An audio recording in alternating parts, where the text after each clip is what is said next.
Good evening, good evening, good evening. It is November 25th, 2024. I hope you're all doing well. Welcome to Scouching Live. I am Will, of course. We're here again.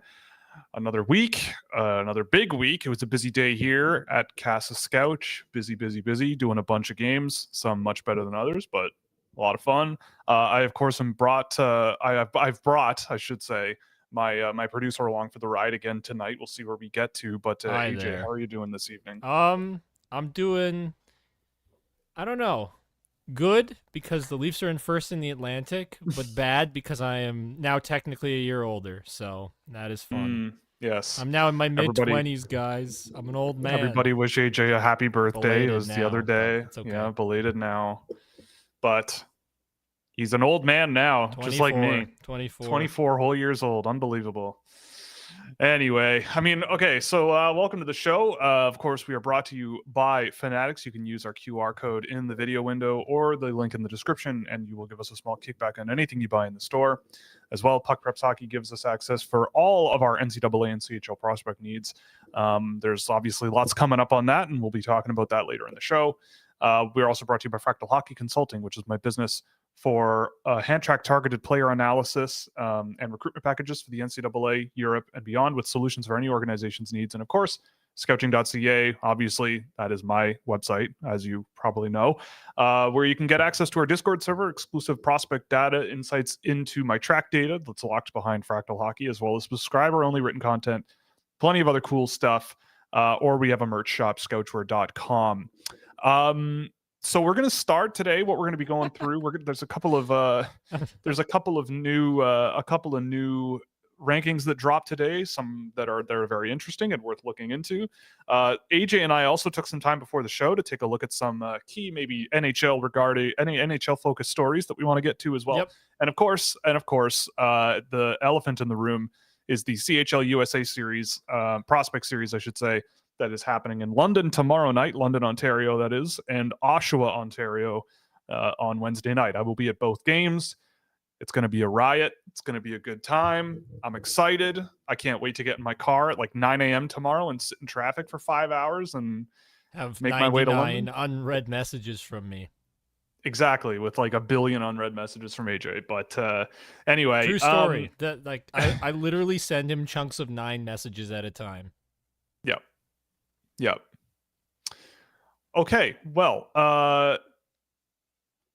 you want to get into the yeah, Craig I was Button just going to, stuff? I got all scrambled because I was getting my links in order here. But yeah, so what we're going to start with is Mr. Craig Button. So again, Craig Button, all around just solid dude, always a fun read, putting his thoughts out there.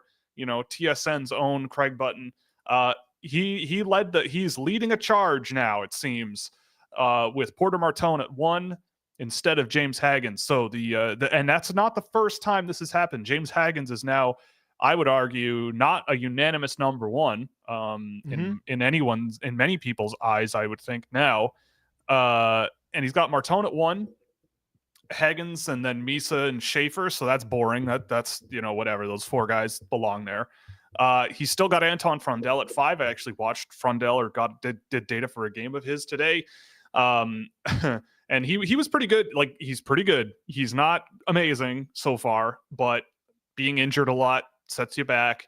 Had some really nice plays. He scored a goal that was pretty nice. He just went to the net and tapped one in. So take that for what you will. And it was an Allsvenskan game. So not junior hockey, which is promising. Much better than the first game I saw of Frondell as well. Still in the middle of my first round, but I don't know about top 5 right now. But I guess if you buy the upside, sure. But he's got Cameron Schmidt at 6. And so this is a good opportunity to shout it out. If you haven't seen it, we did our game tape on Cameron Schmidt. It came out on Saturday. So if you haven't seen it, definitely open it up and file it away for after the show's over, and you can watch that and get your scouting fix as well, because it was a really good interview. Yes, we had a lot of fun talking to him. I lied, unfortunately, that it would be out on Friday because, unfortunately, I didn't send the B-roll graphic or tell Ray Ann about getting the B-roll together before he then left, and left his home and had some sort of evening, probably admiring Evan Bouchard, but that's besides the point. Yeah. But either way, we got it done. It came out great. Yep. I thought it was really good. He's an interesting kid. So watch it. So Watch it. yeah, Watch it. Yeah. Hit that Yes. like button. Smash the Yeah. subscribe button. Smash them buttons. But him at 6 is kind of fascinating. I mean, again, I came into this season kind of thinking that he was probably going to be one of the most polarizing players in the entire class. And I think that's kind of holding true. Depending on who you ask, he is a maybe second round swing. Some people, like Craig, probably see him as an elite offensive guy. I think I'm somewhere in the middle. Obviously I could see how he could go outside the first round come draft day, but I don't think he should. But I also don't know about top 10. I love watching him. He's so much fun. But and you actually just finished going through quite a bit of his best moments, I would say, while editing that video. Yes. Where do you come down as a bit of a layman relative to me and Craig on the Cameron Schmidt thing at 6? Because some people in the NHL I think would disagree. But what are your thoughts on that? Based on what you've done, the work you've done with him as a person and on the video. Well, what I would say is he's definitely a certified AJ boy. Like, in terms of just the way he plays, the things he does, he goes fast, and he can be intense at times. Like, especially in the offensive zone. Very, very intense player. Or if it can lead to offense. There's a play in one of the game tape clips where he's talking about how he recognized where the puck was going to go. Like, it had to go towards a defender, and he knew to get a quick jump on it and was able to strip the puck off Tanner Molendyke and just zoom down the ice and score a goal. And so, like, he's really good at that kind of stuff. But there's still some more work to be done from what I've seen defensively, because I had to look for some not so great moments for where to improve. And it was a little shaky at times, but he's a kid, and he'll get better at stuff. It's just, I don't know that I'd go that high, especially considering he's not the biggest guy in the world. But from what I've heard, he's made some pretty good strides, at least personally, like on off ice stuff, which is pretty cool too. So I really dig the guy, and super nice to me. I accidentally showed up late, not because I was late, but because they kind of just moved the goalpost on the interview. They're like, hey, let's do it now. And Tony's like, AJ, get in here. They're starting. So they were really he was really understanding about that, which is cool. Yeah. So seems like a good kid. Kid, and I really like him. So yeah, I thought it was a really interesting thing, and I think I'm a little more optimistic on him now, but I still watch a lot of him play, and I still have a few questions there, but we'll see what happens. Side note, not to distract from the whole show, but you wanted free flowing. I think Twitter's really broken right now. I tried to tweet before the show that we were going live really shortly, and it said something about, like, I had a token that was invalid or something. So I just kept hitting post, and then when I hit it for like the 12th time, it posted. But now I'm trying to just post that we're live, and it went fine on Blue Sky. Shout out Blue Sky. But on Twitter, Will's it says I've reached. Liberal. That's what that means. Yeah, totally. You have reached your daily limit for this action. Please add a phone to your account to remove the limit. Did they put a limit on how much you can tweet in a day unless you add a phone number? Because I've only tweeted one time today, 2 times maybe. That seems really wild. So maybe the website is broken, because when I also hit add a phone number, the website breaks. Oh, and now it just went. I just hit post again and it went. The worst. The worst. Anyway, that's enough of that. This program is brought to you by Blue Sky. Yeah, this program is brought to you by Blue Sky. They hopped on board after the last episode. They did not. No, they didn't. But yeah, so Cameron Schmidt at 6. I mean, Roger McQueen 7. Everybody seems to have that. Logan Hensler at 8. Sure, yeah, I guess. That's the thing. Cam Schmidt over Roger McQueen. Now, personally, it doesn't seem like a crazy thing to me. No, it isn't. But to the world, 5'7" guy. Yeah. And how big's Roger McQueen? 6'4", 6'5.5", or 6'6", yeah, or something like that. Yeah, he's like 6'5", something like that. He's a big boy. He's like 10 inches taller than him. Yeah. Is what you're saying. Yeah. I mean, yeah. So the thing is with Roger McQueen is, like, to me, you're betting on, like, where's he going to go? You're betting on, like, top end upside. Schrodinger's is he going to get there? Cat. That's what you're. Yeah, he's the on. Mystery box. Cameron Schmidt is like a rocket ship, but I don't even know how to explain it. I don't even know how to like a Kerbal Space Program rocket ship, right? Where it's like, all right, like it'll probably get you there, but at what cost, right? Like it's cool, it's really fun, but we'll see. I don't know. I'm a little surprised that of all people, Craig Button did that, but I get the feeling that Craig Button, I mean, he's done this every year, right? He goes to the Lincoln tournament, and I think that anchors a lot. He just kind of goes, I've seen these guys live. They did this, they did that. I'm locking it in, and we'll see where it How goes. McQueen close wasn't there. is Craig with Jerome McGinley? Because that might also be influential. That might on also him. be it too. Yeah, Because Jerome McGinley coached him, Cam Schmidt. We talk about that in the interview with him, and because Craig Button, I believe, was a former Calgary Flames GM. Yes, or scout, something like that. Yep. Yeah. He was a GM. Yeah. During McGinley's time, right? Yep. Yeah. So he might have Jerome McGinley in his ear a little bit about it, and giving him a lot of good press. So I think that could be a factor when we take them into consideration. But he's a really good player. I really like him. Yeah. What else is in here? I mean, he has Victor Eklund at 11. I think Eklund's been a lot better than that. I've loved Victor Eklund every time I've seen him this year. I'm very curious. Caleb Desnoyers is a player who I'm very curious to see tomorrow night and the night after. I still have had trouble getting a read on that guy, but we'll see what happens. Cameron Reed at 12 is mighty optimistic, but I don't mind it. That guy has really taken big steps this year. He's a ton of fun to watch. But I've seen a couple of games of him recently, and he's been just kind of okay. Like as a defenseman defending the game, he's been kind of okay, but the puck moving, the puck rushing, there's a good amount of skill there. There's an interesting player there. Charlie Treadaway still at 13 is a pretty interesting one. I feel like I don't know what that's all about, but I wouldn't put him there. I don't have him ranked at the moment, but I also haven't seen him in a while.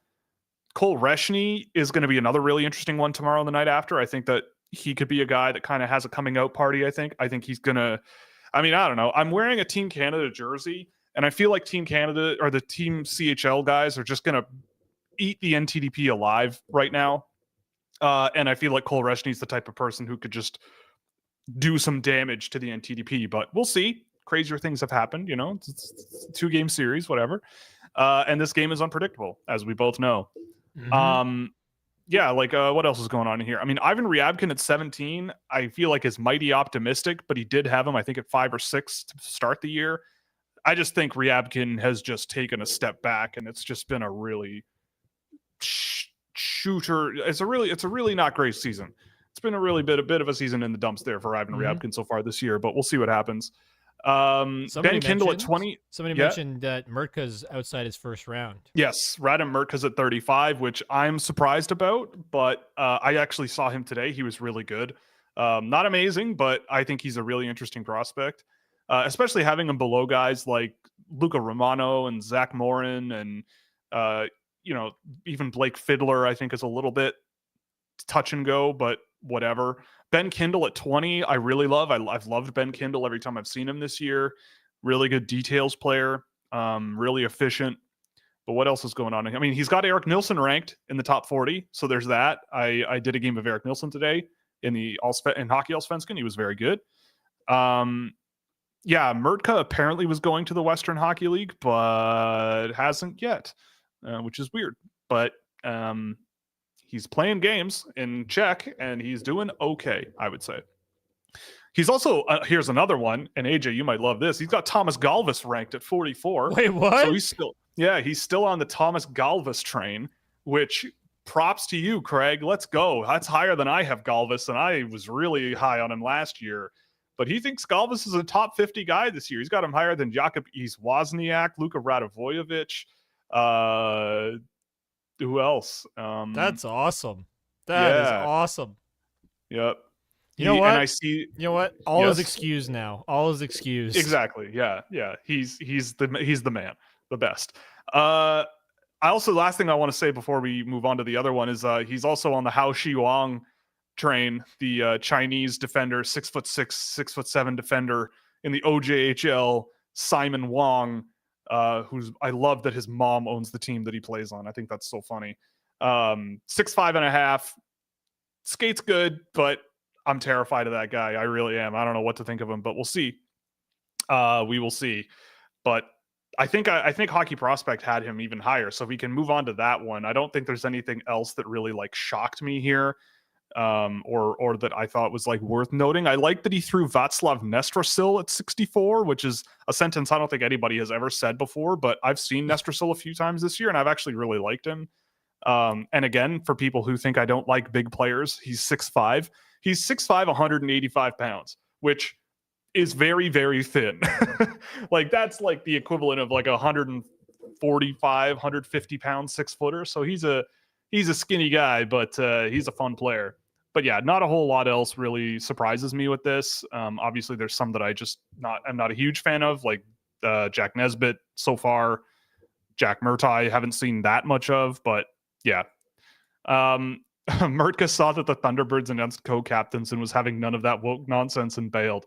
It's entirely possible. I wouldn't put it past him. Yeah, but no. The reason I was laughing very early in the stream is because Jay Mulk wrote a nice message. Oh yeah. About gotta find it quickly, just so I don't misquote it. Oh, I see it. But it's cake and candles, AJ. Hopefully you got another LaSalle jersey. I don't actually have one. Yeah. If you want to send me one, I'd be very happy to accept it. Yeah, he's LaSalle-less. Mm-hmm. Get you a Providence Bruins jersey. Yeah, can't get a Boston Bruins jersey. Yeah, no, can't happen right now. I actually have a Bruins jersey, to be honest with you. Who's on it? It's Patrice Bergeron. Fair enough. That's it's one of their winter. I think it's a winter classic from a few years ago. It was really nice, so I bought it. I liked how it looked. Okie doke. Yeah, so someone asked about the Hockey Prospect list, so we can toggle over to that one real quick. Now, I will say this. I've done this for quite a while, and Hockey Prospect, I know some of the people who are there.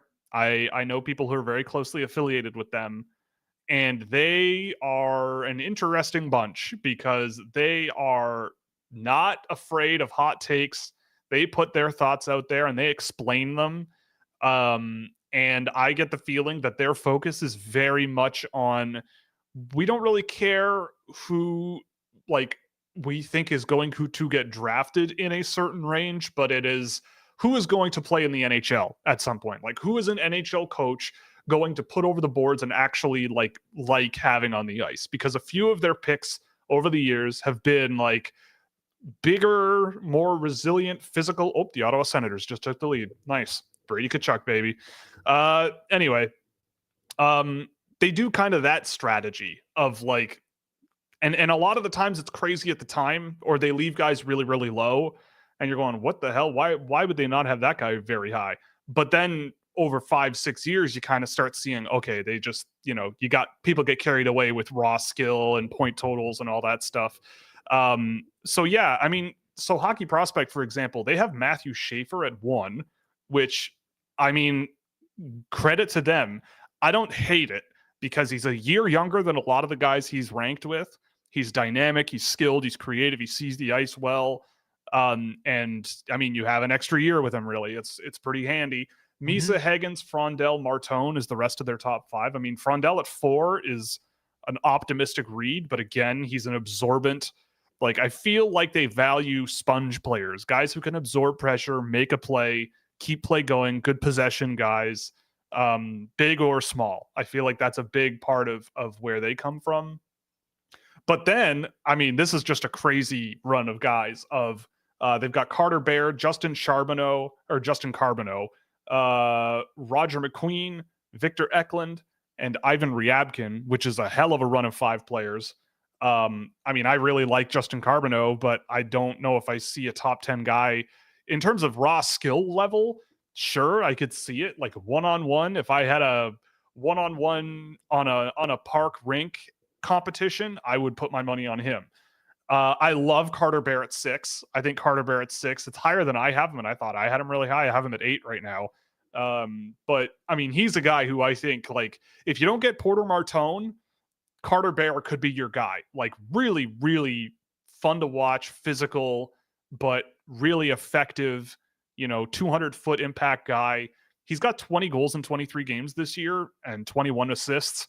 Like nobody really seems to be talking about him all that And much, he wheel but I've too. been a Like huge fan. I think Yeah, he's yeah. yeah, he 'Cause goes, man. I remember like, doing the Landon DuPont video and seeing a bunch of Carter Bear plays and thinking, yeah, "Oh, he fast. I like him. yeah, he I like him." goes.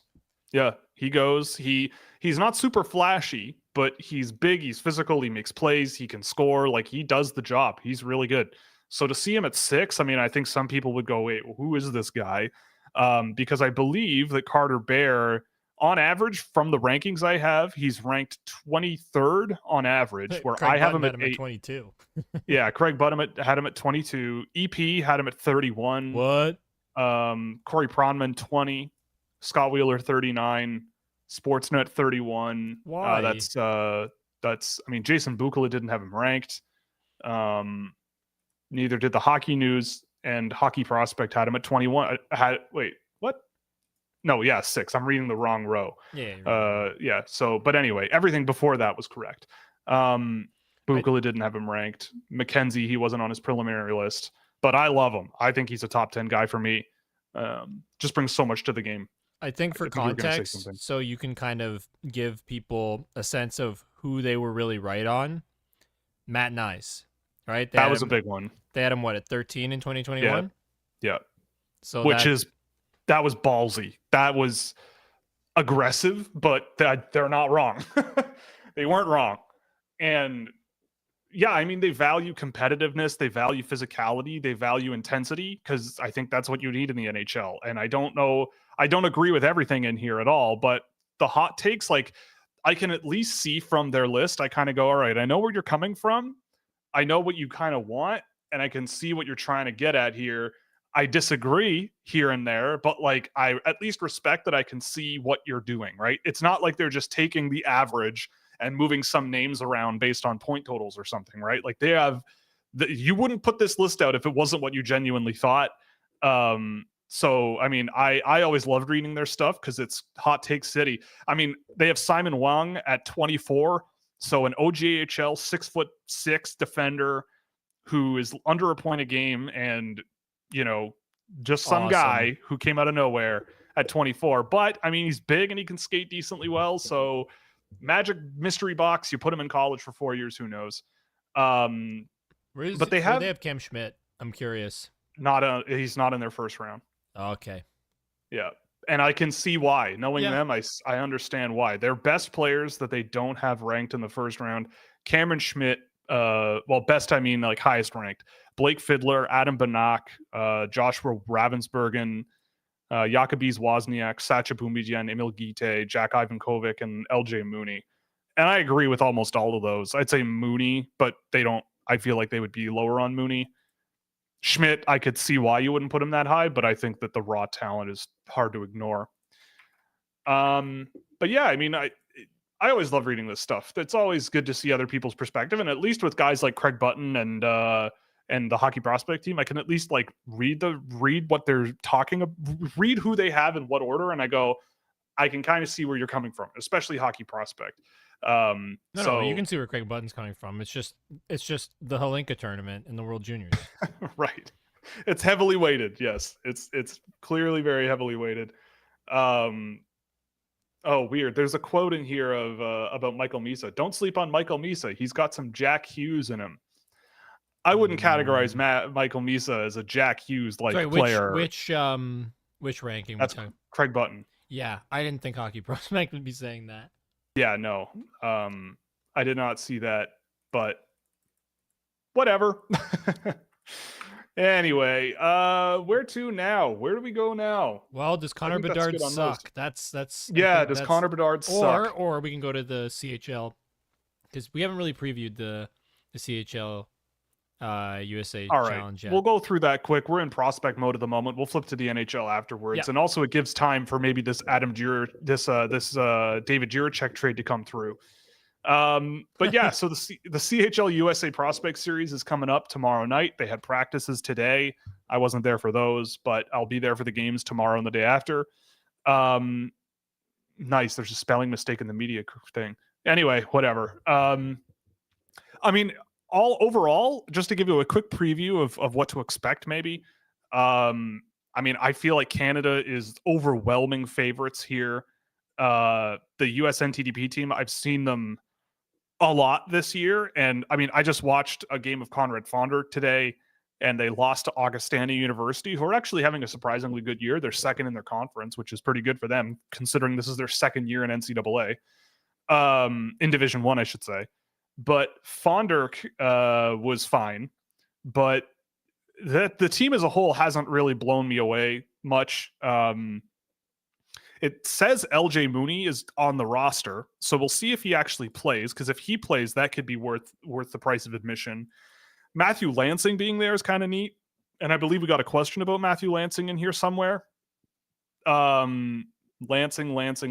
Anyway, but I like Matthew Lansing. He's a hardworking kid. I don't know how much he'll play, but he's gonna go. He'll go over the boards and play hard, and he's got a good shot on him too. He's just a good supplementary offensive guy, or 200-foot guy, I should say. My guy that I really want to see do well is Will Bell. I've been talking about him for a while. He's been the sort of understated NTDP guy that I've really liked. He's big, but skates really well. He's had some really nice skill moments, but it just hasn't come together. Like, he's a player that I think in a few years, with some training and not, putting on too much weight from here, I think he could be a really interesting sort of skilled, big, heavy guy who has some good output, because he's made some really nice plays in the games I've seen. And their defense group is just not great, right? Like, who's on here? Like, Lincoln Kuhn is for next year, and he's good. But like Asher Barnett, Charlie Treadaway, Donnie Bracco, Maceo Phillips, they don't have Carter Amico. He's out for, I believe, the rest of the season. So those are all pretty. They're fine. But compared to the Canadians, I mean, it's just not even close. It's just not even close. And I feel like Canada just is, the CHL team is just deep from top to bottom. The guys I'm really curious to see at this, like for my own purposes, I'm really curious about what Kashawn Aitchison brings to the table, Quinn Beauchene, Reese Hamilton. Those are three guys I'll definitely be looking out for. Carter Bear is playing. I wonder if this is a night for a few guys to show themselves to the world that they're actually kind of good at hockey. Guys like Carter Bear, Cole Reshney, maybe Cameron Schmidt, but I feel like people are on the Cameron Schmidt train. Ben Kindle, optimistically, would be the one that I would like to see do really well, but I feel like he's going to have a pretty quiet and efficient game, because that's kind of what he does. Brady Martin is going to be there. I will be curious to see what he does live, because every time I've seen him, I haven't really seen it. Yeah, and Stephen Ellis will tell you how wrong you are, right? Yeah, Stephen Ellis will yell at me for that. He basically threatened you on the show. Well, I'm not scared of Stephen Ellis, all right? I ain't scared. Well, you picking a fight with him? Maybe a duel? Maybe a duel just for old time's sake, like 17th century style. Or maybe a word duel. You can come back on once he drops his next set of rankings. A word slam poetry competition. Cynthia. Yeah. Cynthia. Oh boy. Anyway. But yeah, it's going to be an interesting one. I think that both games, I mean, Canada's the favorite. They also are on home ice. They'll have the crowd behind them in London, and I think that matters. And yeah, Ben Keevan's going to be on the U.S. team. That's another good one. He's a good player as well. So yeah, it's going to be the U.S. has a solid team, but I think Canada has a heck of a group that's coming to this tournament, and I think they're going to really give the States a run for their money. So I'm excited. London's always a hoot. That arena is just crazy. I've never been to the Oshawa Arena, so I'm excited about that. And we'll see how things go. But anyway, it's going to be exciting. It's going to be a fun one. You're going to get to hang out with Tony? I get to hang out. I was just going to say, I get to hang out with Tony Ferrari tomorrow. You've hung out with him in person before. Oh, yeah. I know him. Yes. We're pals. I still haven't yet. I got to get out and hang out with you guys, and I've hung out with you and Sam now. Well, it's tricky because he lives way far away from here, right? Like he's a trek. So unfortunately, he doesn't come around often. But he'll be in London, and that'll be a good time. So we're gonna hang out and have a good time. Yeah, get a beer, enjoy yourself. Exactly. Yeah, get that London air in you. All right, pivoting to the NHL. Does Connor You're Bedard the suck now? Does Connor Bedard suck now? That is the Yeah. discussion. He hasn't scored a Do you goal in 11 games. Does that mean he's a bust, ladies and gentlemen? do you want to give our answers on the count of 3? Sure. 1, 2, 3. No. He's still great. I mean, yeah. So we watched a game of Connor Bedard. They played Seattle. The game we watched. He was He was as good as he could good. be, man. He's so good. Like, he is just great. Like, he's not perfect, but who is, right? He is William so Nylander. That is who I raised. Well, yeah, that's true. William Nylander is perfect. But I mean, Connor Bedard, like, what were your impressions of him in that game? Because I thought he was really impressive. I think he had a couple of good chances, but you go ahead. Yeah. No, you go for it. Okay, I will. When it came to Connor Bedard, I just felt like nobody could get him the puck on that team. They just didn't have the puck. Yes. When he got the puck, he went and did something cool. But most of the time, he couldn't get the puck because he kind of has the small problem in terms of battling and getting the puck. But that was never what you were getting him to do. The thought that crossed my mind when I was watching it was, hey, you know, it'd be a great line mate for Connor Bedard, Mitch Marner. But I also thought a more realistic one, maybe Porter Martone. Maybe that's the guy you put next to Connor Bedard, because that's a guy who is a bit more physically mature and will win puck battles and be able to do that kind of stuff. And I feel like 2 shooting threats on a line together like that would be really great. I think it'd be really fascinating to see those 2 play together.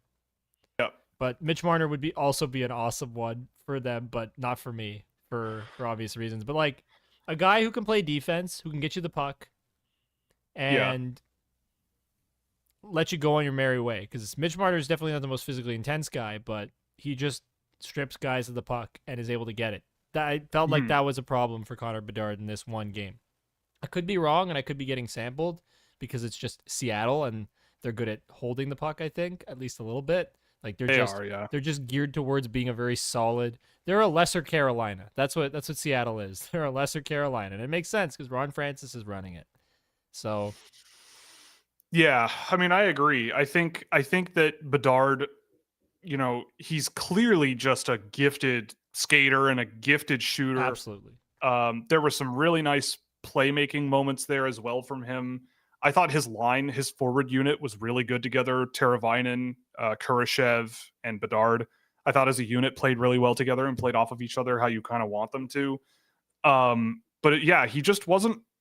It just seemed like they had so much trouble moving the puck into the offensive zone unless a guy like Bedard or Teravainen was involved, right? Like the defense's ability to move the puck up into the neutral zone confidently and with possession was really limited. And like anytime an offensive zone cycle seemed to get going, it just seemed to end really quickly. Yeah.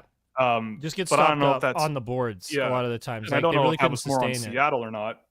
But yeah, I mean, I don't think there's any cause for concern, right? Like, what has he got? How many goals does he have this year so far? 3. Because I feel, he has 3, like which on the surface is troubling, right? Like, you don't want your first overall kid who, how many goals did he have in his last year of junior? Like 70, something crazy like that. And he hasn't scored this scoring month. in the NHL. He hasn't scored this month. Yeah, he hasn't an even strength goal in a month as well. You know, like, I don't know. 3 goals and 12 assists this year. But I think considering actually, now that I'm looking at it, he's not shooting the puck nearly at all. In the last 7 games, he has 6 shots on net. So that doesn't sound very much like Connor Bedard, because leading up to that, he had just a handful of games with 2 or 1 shot in a game. So I don't know. I'm not really worried, but what do you think needs to happen with Chicago around him? Because he doesn't really seem to be the issue. He's not. And his forward line didn't seem to be really much of an issue, but they weren't like really amazing. You know what I mean? Like, they were good, but that can't be your first line when Connor Bedard is 23, right? So what do you think that unit is missing that's preventing him from getting the the ability look? to get the puck back. Like they're just like I like a lot of those guys, but they're not like Kurashev, Teravainen, and Bedard. But they're not great puck battlers. You know, they're not going to win a lot of board battles. And I felt Right. like they just couldn't keep the puck because they're not the strongest dudes in the world. I feel like there needs to be a guy on that line that's more just geared towards being able to hold on to possession, maybe a bigger guy. Yes, Yeah. you can't draft all the Gavin Brindleys that I love, all right? And I love Gavin Brindley. Will and I, we watched a game last night. Yes, we did. Yes, we did. Yes, we watched the game of Gavin Gavin Brindley is back. Was he good? He was good, right? Yes. He was, yes. You would say he was yes. good? Yeah. What do you mean he was yeah. good? He was awesome. He was so much fun, man. I'm playing stupid here, all right? Give me a break. But yeah, he was great. I mean, 2 assists in 2 games. I'm pretty sure the game we watched, he could have had 3 points. Like he was so much fun. But also, Chicago just has a bunch of old, slow players, too. They just have guys there. I don't know. Yeah. Oh, we're gonna surround the kid with character. Yeah, character that doesn't do anything. I also love Tyler Bertuzzi, but he's a slow player. Like he's not playing with him, but they're just. And one of my favorite moments was the Seth Jones like giveaway. Yeah, that was not ideal. That was a bad time. Seth Jones, what, $9.5 million player, $9 million player? I mean, talk about being cursed by your contract a little bit. Because I don't mind Seth Jones, but not for that much money. You know, like that. The money is the problem. Same Darnell Nurse. I don't mind Darnell Nurse is worse though. His but contract's I know, worse, but it's the money, right? Like I don't mind him. I see what he brings to a team, but my God, that's a lot of money for both of those guys. But anyway, you know, it's a fair statement. Yeah, it did. Did the breaking down actually happen? Already happened? Yeah, a little bit. We kind of did it for the first 20 minutes of the show. So if you go back, probably about 5 minutes after we started, we get kind of into it. Yeah, and you can go back and watch it, and then, or even now, if you want. It doesn't really matter to me. Don't come crawling back. Just as long as you're watching the video and you like it. That's all I care about. Like the video. Yeah. Slam those buttons. We're doing this. I'm doing this in a way I think that's funny. At least for me. Sure. If you guys don't find it funny, I don't really care. Smash that like button. Smash it. Smash it like it's 2014. All right, guys, it's time to get us to 9K subs. Yeah, it is. It is. We're on the road. If we should we say that for the game tape for the video rooms that we're doing this week, if we get to 150 likes on them, we're going to put a third one out this week. We have 3 recorded. We did what did we do? What did I do on the weekend? Oh yeah, I did an Nikita Artemonov game, a Sam Dickinson game, and a mystery third. If you are all good and give us a nice little boost when they come out in the next couple of days. So who could it be? It's your favorite prospect, I promise. Yeah, it's think of your favorite hockey player on the planet. It's that person sure. It's that person. Yeah, it's that person. Yeah. It's definitely not somebody else. I promise. Yeah, definitely. It's your favorite player, and I definitely hated it. I hated them so much, and they should never ever play in the NHL ever. And I hope their dreams all don't come true. That's your favorite player, and they're a 0 out of 10. That's how it's going to work. Your favorite prospect. So yeah, like the video, and you'll get to find out why. Speaking of players who there might need to be a little bit of concern about, except not really. Yeah. Philip Tomasino got traded. Former first-round pick to the Pittsburgh Penguins. Kyle Dubas strikes again, trades a 4th-round pick for Mr. Tomasino. So we took a look. And you know what? I don't see what the fuss is about. He's good. Yeah, he's good. Fine. He is. I mean, it depends on what you want him to do, in my opinion, in the NHL. But he could play in the NHL. Absolutely. He was doing fine. And when I say good, he's on like the average side of good, you know, like he's a good middle of your lineup player. My read, so the line that we saw was Luke Evangelista, Philip Tomasino, and Juuso Parssinen. I thought the weak group or the weak link on that line was far and away Juuso Parssinen. It's because he's Finnish, and Will hates all Finns. Yes. Everybody from Finland, I hate them. Yeah. I wish the Soviet Union did the whole thing. Hold on. Whoa. Now you're taking it a little too far. Come on, man. Come on. Oh, okay, fine. Brad Lambert. You got to remember Brad Lambert. Right. But he's also half Canadian, so Leo Komarov, Alex Barkov. The list goes Mikko on. Rantanen, there's some good ones. Okay, so there are some. Yes, there are some. Like Juuso Patrick Laine, though. Nah, no, I'm kidding.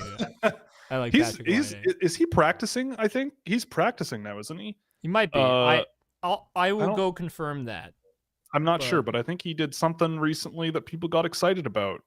Yes, I agree. Everybody knows Finland doesn't exist. Actually, that's not true. That's I've been Denmark. to Finland. That's Denmark. Yeah, guys. Denmark. I'm not so sure about. Yeah, or I'm sure like Iceland. Does Iceland really exist? I don't know. You've been to Iceland, so I have. Don't act like it doesn't exist. I've been to Denmark too, but I don't know if I remember it being there. I've been to Denmark. Is it really Denmark? I don't know. Is it really Denmark or is it just Legoland? I really did want to go to Legoland when I was in Copenhagen. Of course you did. It was not in the cards, unfortunately. I ended up at some giant bookstore. I don't know. Oh, that's weird. Lame. You should have gone to Legoland. I love Copenhagen, by the way. Shout out Copenhagen, one of my favorite European cities in the world. In Europe, not Europeans, whatever. You know what I mean. But anyway, Philip Tomasino, good or bad pickup for the Pittsburgh Penguins? Good pickup, definitely. Good pickup for a 4th-round pick. Good pickup. I think he is a useful bottom 6 possession guy. He was making good plays. He was playing hard. He made some good defensive plays. Not the strongest guy in the world, not overpowering everybody, but doing decently well. Like he was there. And when you look at his results in the NHL playing on the 4th line, it's actually not negative. He's a pretty strong bottom 6 guy, and I'm not exactly sure why they traded him, other than maybe he went up to Barry Trotz's office and was like, "What are you doing? Get me out of here." And they sent him to a team that could use a body. That was kind of my thought. Yeah, that would make sense. Is that he might just be like, "Look, I want a fresh start because things haven't worked out here for him or there for him and like fully." So sometimes players just need to change the scenery, and Kyle Dubas likes going and getting these undervalued guys on cheap deals, and usually those are the ones that work out for him. It's when he brings in big money is where he generally fumbles the bag. Yeah. I mean, when you look at who's on Pittsburgh's wings right now, like you got, Anthony I kind of don't mind Valtteri like. Puustinen, but they've got Beauvillier, Bunting, O'Connor, Matt Nieto, and Jesse Puljujarvi outside of their top. Kind of a non-option at times this year. Exactly. So you get another body to mix in there, add some competition. I forgot that Noel Achari was on Pittsburgh, but how can you forget the vibes. Cookie? That's his nickname. His nickname's Cookie. Right. I just forgot he was in Pittsburgh. But Dubas guy. Yeah, exactly. But the vibes also weren't good in Nashville, so maybe it's just like, get me out of here, and maybe he's what saves the Pittsburgh Penguins. Who knows? I don't think so, but I was kind of interested in why. I'm sorry. I was kind of like surprised after watching him, going, "Oh, they got rid of this guy." Like he's what, 23, 24? He's still very young. He's 23. He's a solid player. He was good. Solid player, good. And realistically, this is the kind of stuff that is going to help accelerate a retool. Yeah, like what's a 4th-round pick going to do for you? Probably not very much. No. And I'm the draft guy, so Well, not very much anytime soon. So it's okay to accelerate things a bit. Exactly. Yeah, for a 23-year-old kid who probably could belong in the bottom 6 on an NHL team, sure. Yeah, and what's his contract situation looking like? It's probably something we should have looked up before, but I feel like it's not. Tomasino? Yeah, it's not going to be anything crazy. No, he's still on his entry-level deal. Okay. Or no, it's 1-year extension for this year of $825, and then he's an arbitration RFA this year. So okay, so he's an RFA. He's not going to cost much. I would probably imagine. not. No. And they might be able to sign him and keep, like, if it works out, they might give him, let's say, a $2 million deal for a couple of years, like something in that range, and that's probably going to be worth it. or even the low ones, right? Like he may Yeah. not get a ton anyways. So I Yeah. feel like this is a good solid pickup to start adding to a new younger group of Pittsburgh Penguins. And he's a player and a decent one at that. So Yeah. Yeah. I mean, so speaking of young players who are looking like on their way out of where they're at, is David Jiricek supposedly going to be on the move. But before we get to that, shout out Brett Berard, big fan your over boy, here, as your we all boy. know. First NHL point in his first NHL game tonight. He has more career points in his career than Fabian Lysell. Brett Berard, big dub for me. I love Brett Berard. He was one of my boys and obviously was one of the guys drafted way too late that year, but the Rangers sometimes pull a rabbit out of their hat, and Brett Berard's a good one. So congrats to him. You know, he's still just 22 years old, barely, and already in the NHL and Good for got him, himself man. a point. So good for him. Excited. That is now the fourth game in a row he has registered a point. So go Berard. Oh, J Molk Yes? makes me laugh. Correct. Yeah, 40 goal scorer in Hockey Eden. Yeah, exactly. Yeah, so David Jiricek might be on the move tonight. We took a look at him last Monday, right? Was that for last Monday? We took a look at Or him. Thursday? It might have been. Yeah, I we think it was took a look at Thursday. him Thursday. Could have been. Well, I mean, Either way, either the last episode or the second last episode, but I think it was the last Right. episode where we took a look at David Jiricek. did we come down on him thinking that he was maybe kind of an NHLer, but like not? We came 100%. down on. Yeah, we came down on It that was side, kind of like and that, he rides the line. and that he's not what Columbus probably drafted him to be. You know, Right. Yeah. I mean, he's more of an offensive first guy. Don't worry about his defending as much yeah. immediately. I mean, we didn't do You any strengthen it, prep but- because this kind of popped up literally right before the show. But like, where could he go? Like, Edmonton's who's gonna- wanted him, but they don't. Apparently, Edmonton could. but apparently Columbus wants a young player back, and Matt Right, Savoy is and they not don't. good enough for them. Sorry, Rayanne. Right.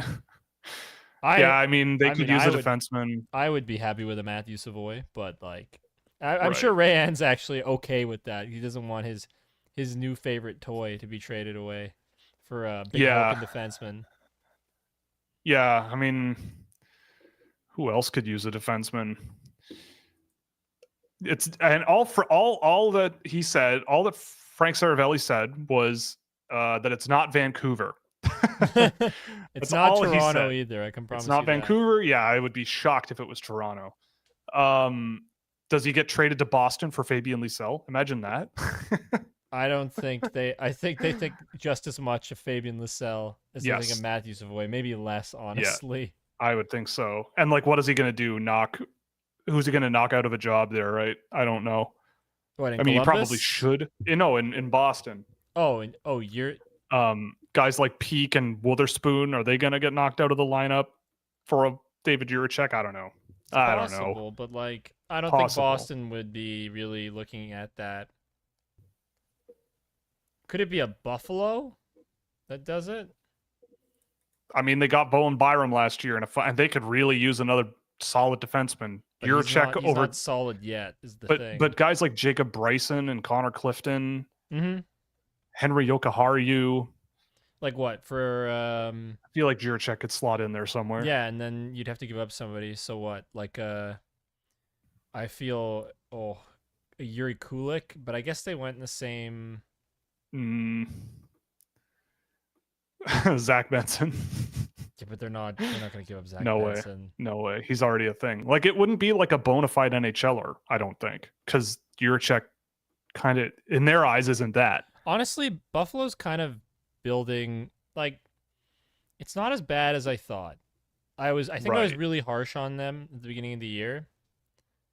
But it's not as bad as I thought. It's still not great. Still not great, but it's not as bad as I Yeah. thought. They're actually third in the Atlantic Division at the moment. They've got games Tampa's got games in hand, but still. Yeah. They've someone suggested Consta Hellenius. Maybe. Oh, okay, yeah, I could see that. Maybe I could see that happening. That's actually more reasonable, I think. Yeah. Someone mentioned Nashville is possible. I feel like Nashville is possible, and they could use a defenseman. I would think. Who are they trading out? Like what good young player I don't are they know. getting? Joakim LaRue. Kamel. Yeah, Kamel. Svechkov is playing in the NHL. Maybe they're showcasing him, as people like to say. I would love to do a study on that, by the way, of all the times that people say that this player is being called up for a showcase and then they actually get traded. Like, how often do we see that talked about relative to actually happening? I feel like it's not very often, but maybe this is the time it's happening. But I doubt it. But I mean, Nashville's drafted a whole bunch of times in the last little while. I don't know. But also, I don't know exactly. I mean, Columbus is probably trading him because he's sick and tired of what's going on. Yeah, there, well, I'd be sick and tired of what's going on there too. Yeah. Really, like. So maybe that's kind of what's feeding all of this, because part of me is like, well, why are you trading him? Because like, he's not bad, but I think he's in this kind of like weird middle ground. I think he's done. I think he's personally done. Yeah, I think he might just be done. San Jose was another one someone suggested. I mean, Mike Greer can't make every trade ever. Chicago, maybe. Would I put him in the lineup over a Jan Ruda? Yes. You know, like their right side is CC Liljegren Ruda. There's only one good defenseman on there, and know the one I think is good. Yeah, Jake Wallman. Oh, no, you said on the right side, man. I know. Referring to the right. No, this is not okay, Will. Don't misconstrue my words like that. You can't make me slander my boy, okay? Mm-hmm. Apologize. Yeah. Yeah. So someone mentioned Sam Girard getting NHL time right before the Duchesne trade. Fair enough. I do remember that. That is true. That's entirely possible. Nashville has 3 first-round picks, so Jiricek for a first and a prospect could happen. I mean, yeah, I could see that happening. But also, if I'm Nashville and the season is going this poorly, part of me is just like, I mean, is he really going to move the needle a ton now? And could we just be better off with a bunch of I mean, actually, you know what? If it's a first-round pick in this year's draft and it's not a high one and it's a B prospect going back with to Columbus as well, I could see it. I don't hate that idea. But I feel like they're going to turn him Jiricek in that situation is probably I feel like Jiricek though in that situation is probably the best player in that deal, likely. But yeah, I mean, someone mentions that Columbus have Zach LaRue. Yeah, exactly. I mean, they might like him.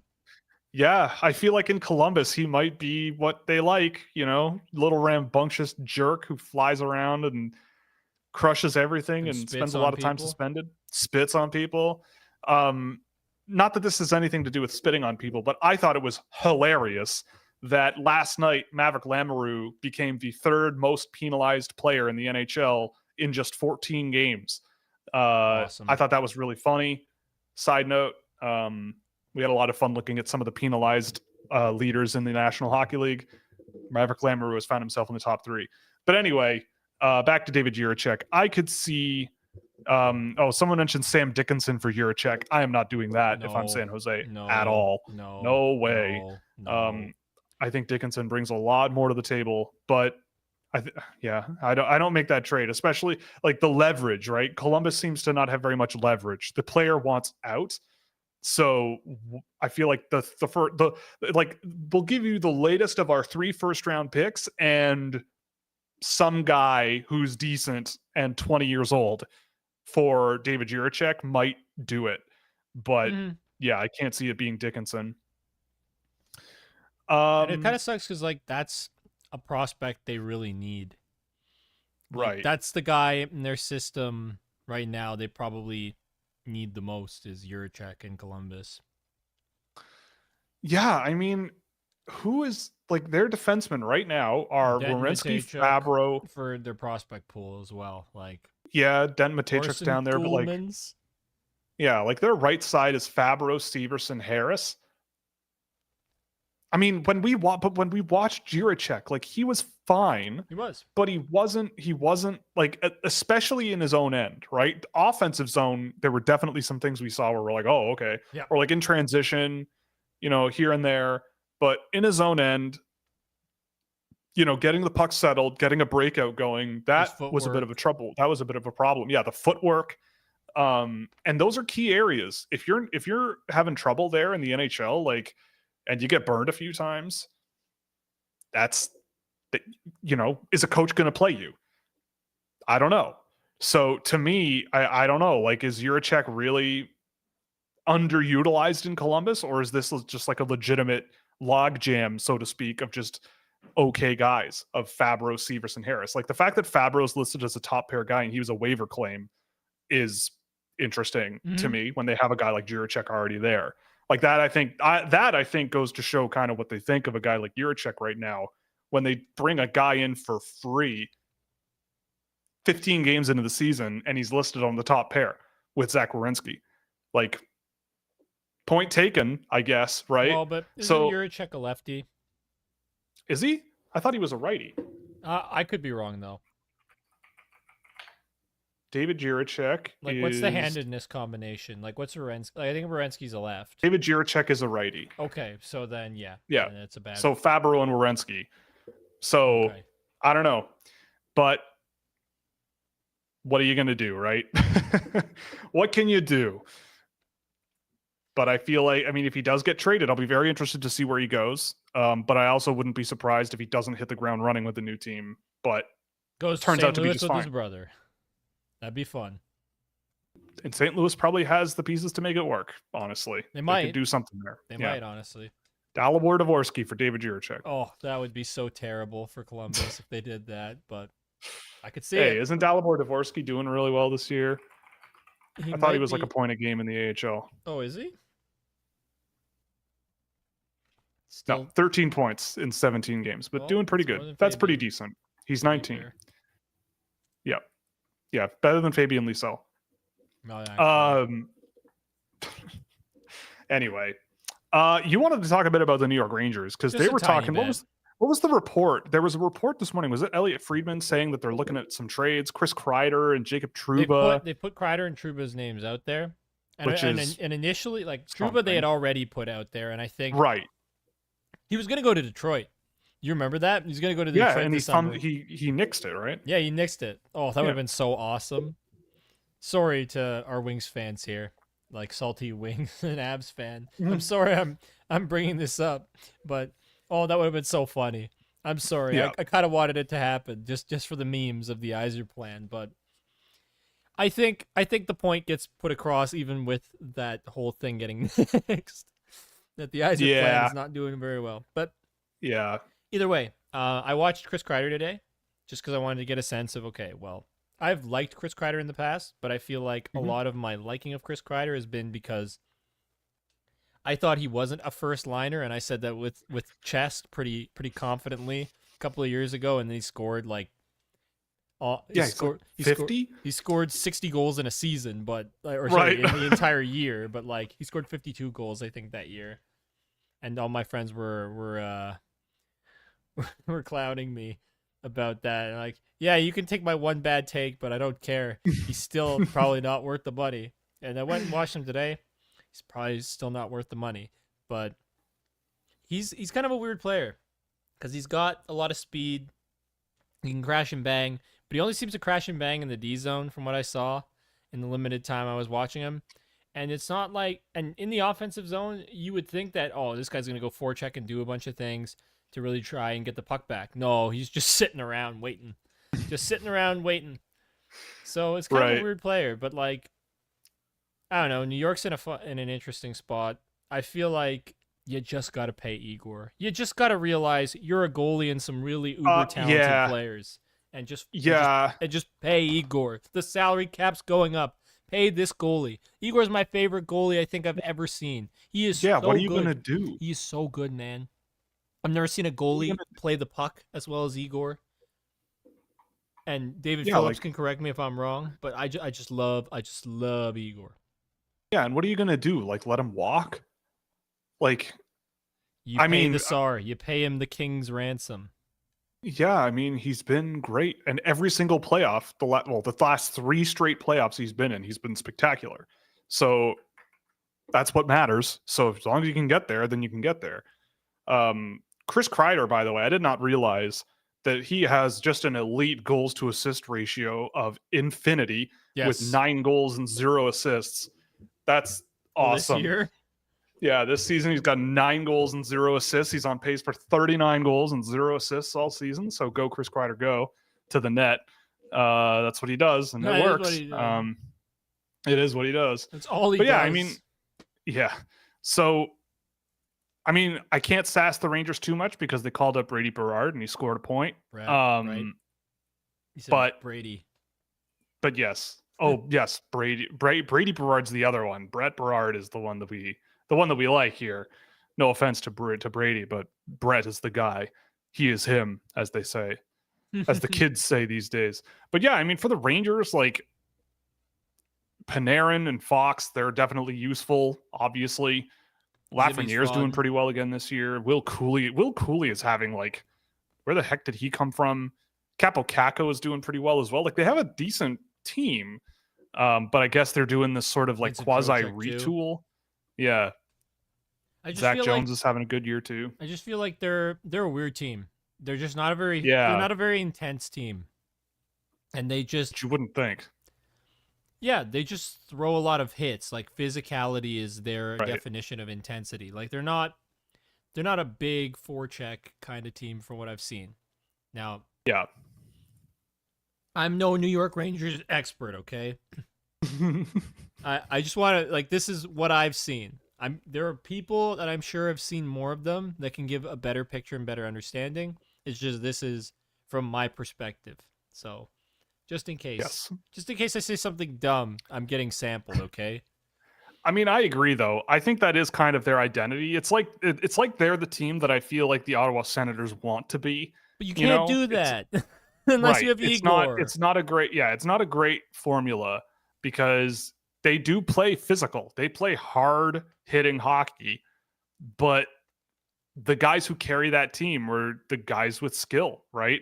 I mean, Cooley.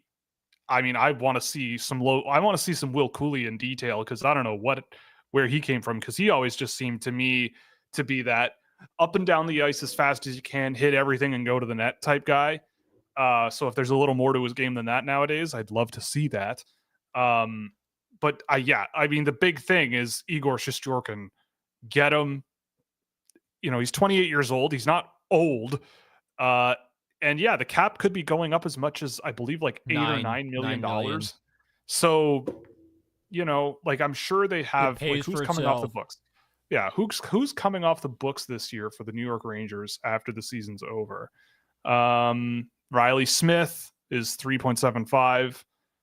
Ryan Lindgren is $4.5 million. They're gonna have to give him more probably. Right. And I don't think they're going to let him walk. Maybe a small amount. Like, you know, he's Adam Fox's D pair. Yeah. But those are the only major ones. I mean, Jonathan Quick, one and a quarter, basically. And they'll want and then a few RFAs. Keandre Miller, Zach Jones is an RFA. Yeah, so that's why they were moving on. That's why they want to get rid of Kreider and Trouba then, because they need cap. Yeah, they need cap space. Tricky. Yeah, and Kreider. Anyway. Kreider's a $7 million contract for this year and next. Right. And Trouba's like 8. For a lot longer. Is he really? I think so. Jeez. I could be wrong, but I think he's pretty high.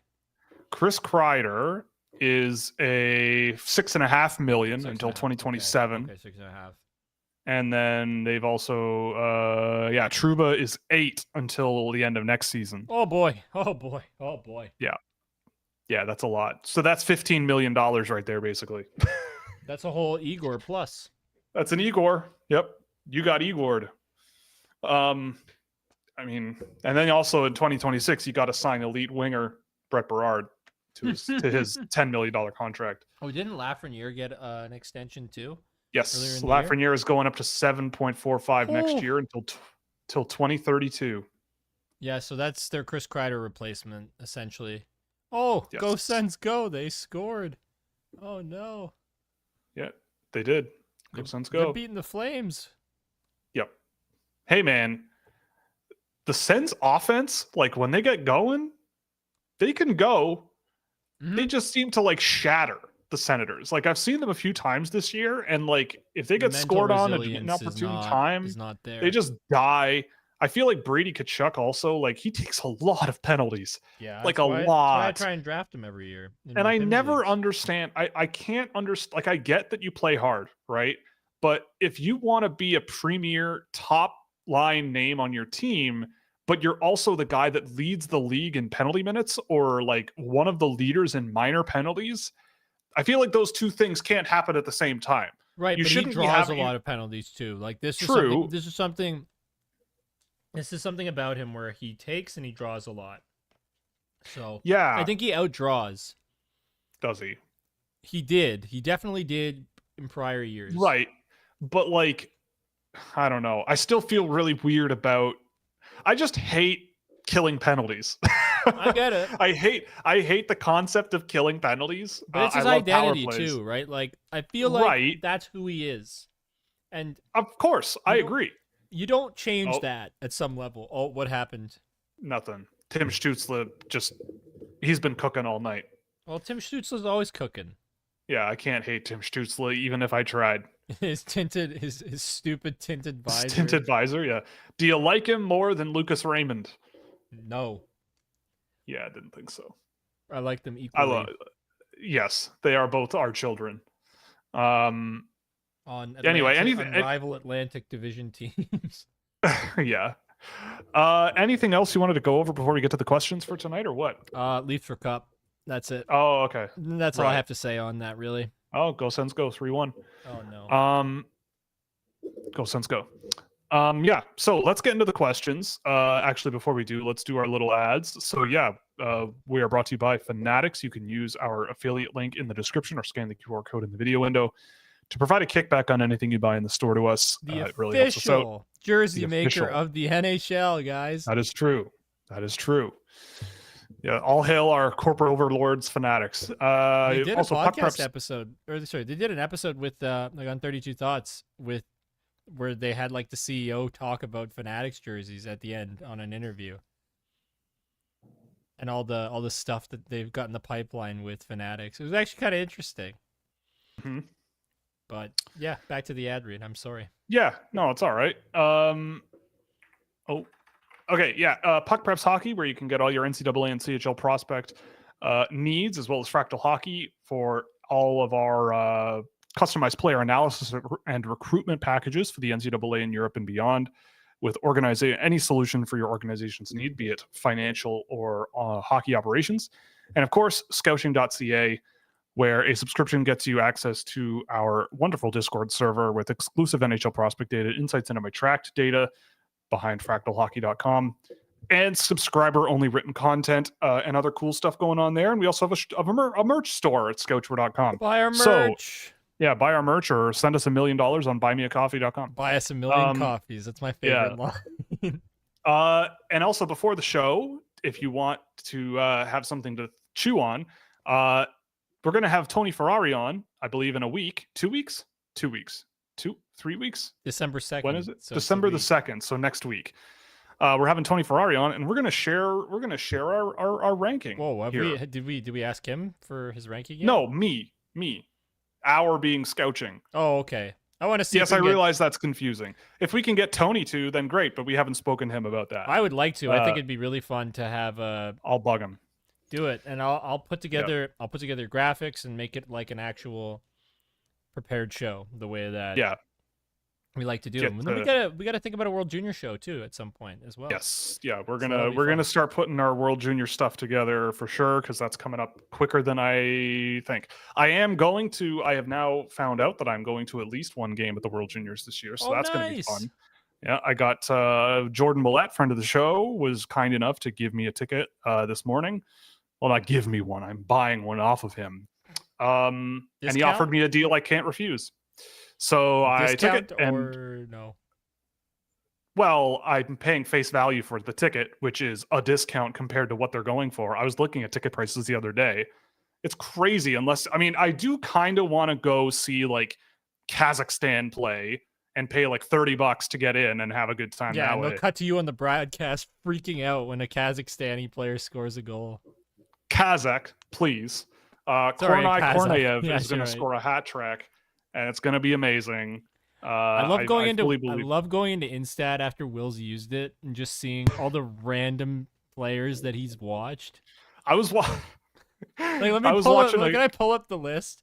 Like yeah, the do most... it. I was watching a Chinese kid the other night, like not Simon Wong, but a different Chinese kid who was playing for the under 18 team or under 20 team last year, an 07 defenseman who looked kind of fun. But he has not played a game that is available on Instat yet this year. I forget his name, but he was fun to watch. But this is what I do. This is my life. You know, this is some people watch other Twitch streamers or whatever before they go to bed. No. I am sitting on my couch or sitting in this chair watching hockey, just watching the most random whatever hockey you can find. Yeah, just China that's U18 is the first. The China U18 team. Yeah.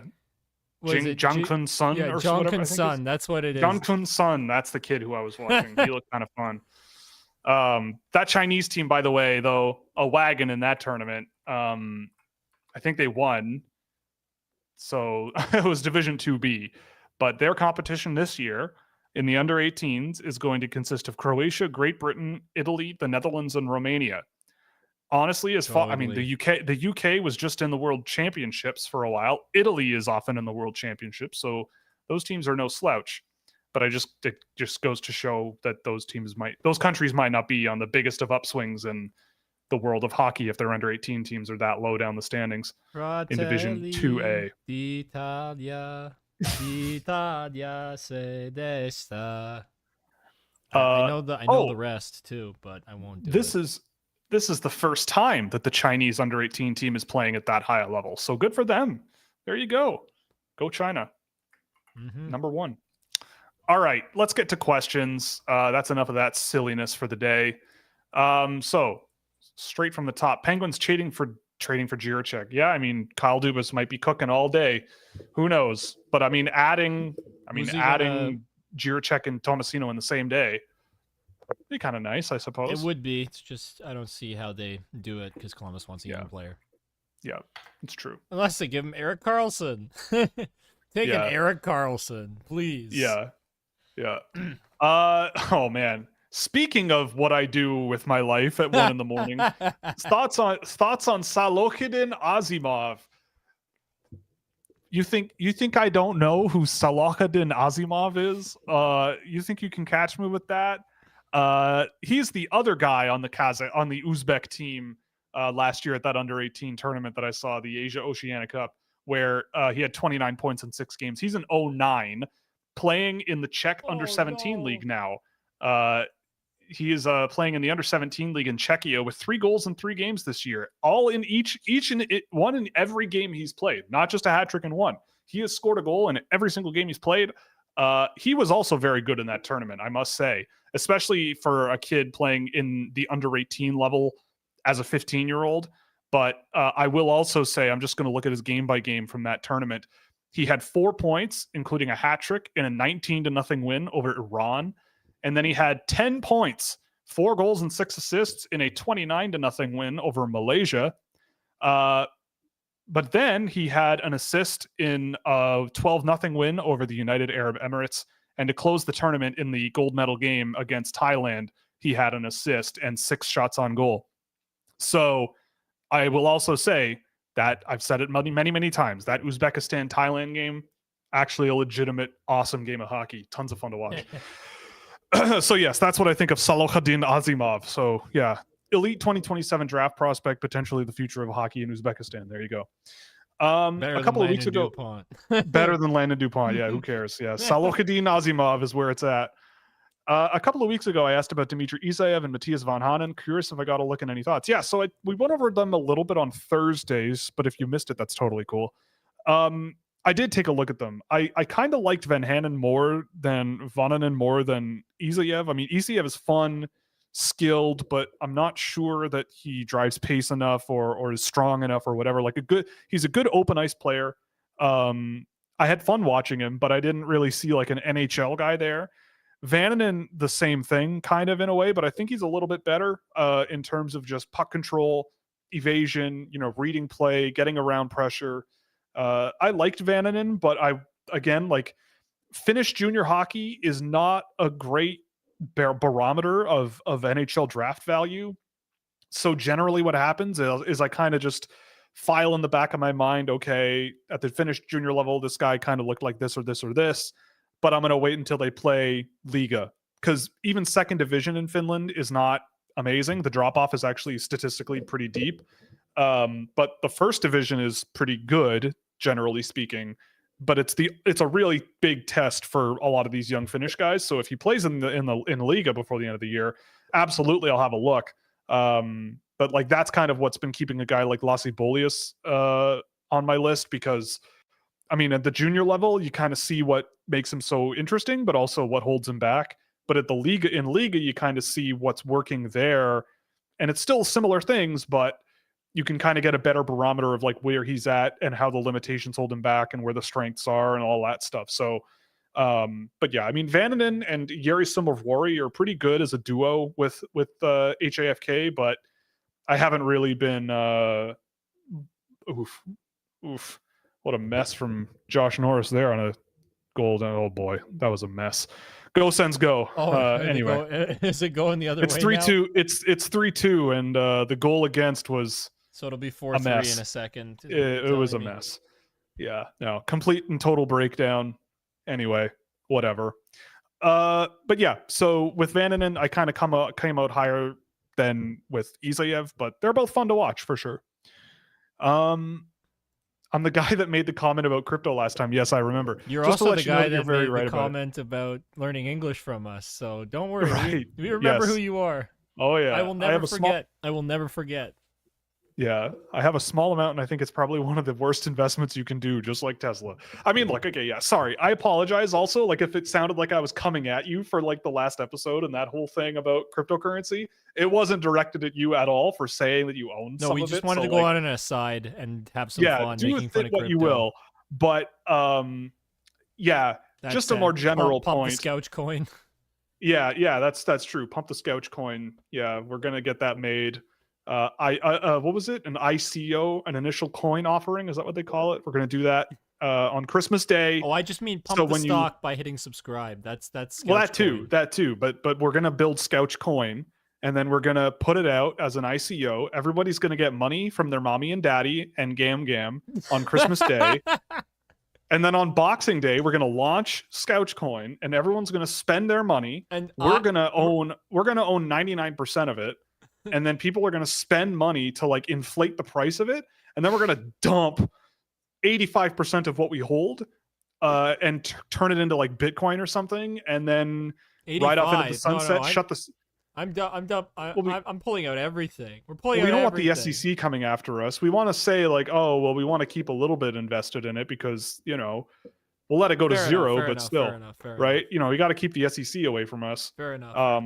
And then we shut the channel down, do a rug pull just like everyone else, and buy a yacht and live in Monaco for the rest of our lives. I think that would be great. So everybody stay tuned for that. December 26th, 2024, Scouch coin launch. It's a very legitimate business enterprise. Trust me.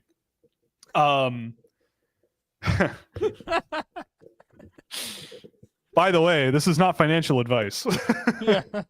Feel like I have to say that because everybody does before they give you absolutely terrible financial advice. Yeah. Or no, it's usually is it before or after their asinine financial advice? This is a project I'm really behind and believe in, not financial advice. Oh my goodness, Anton Forsberg just absolutely robbed a tying goal with, I mean, it was pretty awful shot from Matthew Coronado, but my goodness. Anyway, but back to the cryptocurrency thing. Yes, I mean, it's a legitimate business venture. Look for it, but this is not financial advice. Trust me. I could give decent financial advice, I feel like, but that definitely won't be cryptocurrency related. And it definitely won't be Tesla stock related. That's talk about terrifying. Anyway, now that it's out of the way, can you let me know if you've seen Felix Unger-Sorum this year? Do you know why he has trouble in the AHL? Well, I can't say I've seen him, but I have watched a lot of him. The last time I saw him was the preseason this year. And I will say this. I know that the Hurricanes adore him, and that when he was drafted, he was I knew that when he was drafted, there were some NHL teams that were like, damn, they were trying to play that game of like, well, we don't want to draft him 12th, but he's like 14th on our list. And so we're going to wait. And then Carolina swoops in and goes, nah, we're just going to take him now, and took him in the second round. But Unger Sorum is a guy who I always felt was going to be a bit of a longer burn to get to the NHL, if that makes sense. Like, he's a guy who is obviously a very, very, very smart player. Just sees the ice so well, times his passes so well, but he is small. He's pretty slender. He absorbs pressure decently well, but I don't think it's like professional level yet. I mean, he's also very young. I believe he just turned 20. I could be wrong on that, but I believe he did. Yeah, he just turned 20. Oh, no, he's still 19. He just turned 19. So my mistake. So he's still just a kid, right? So what I would always say for anyone who's like a hockey fan and like keeps track of this kind of thing, if you have a player who is 18 or 19 years old playing in the American Hockey League, like, you got to just let it happen and just kind of leave it, because normally players that age are not in that league. It's not normal, right? CHL guys generally not in that league. Even European guys, you don't see it super often, but now you're seeing it a lot more of going straight to the American Hockey League.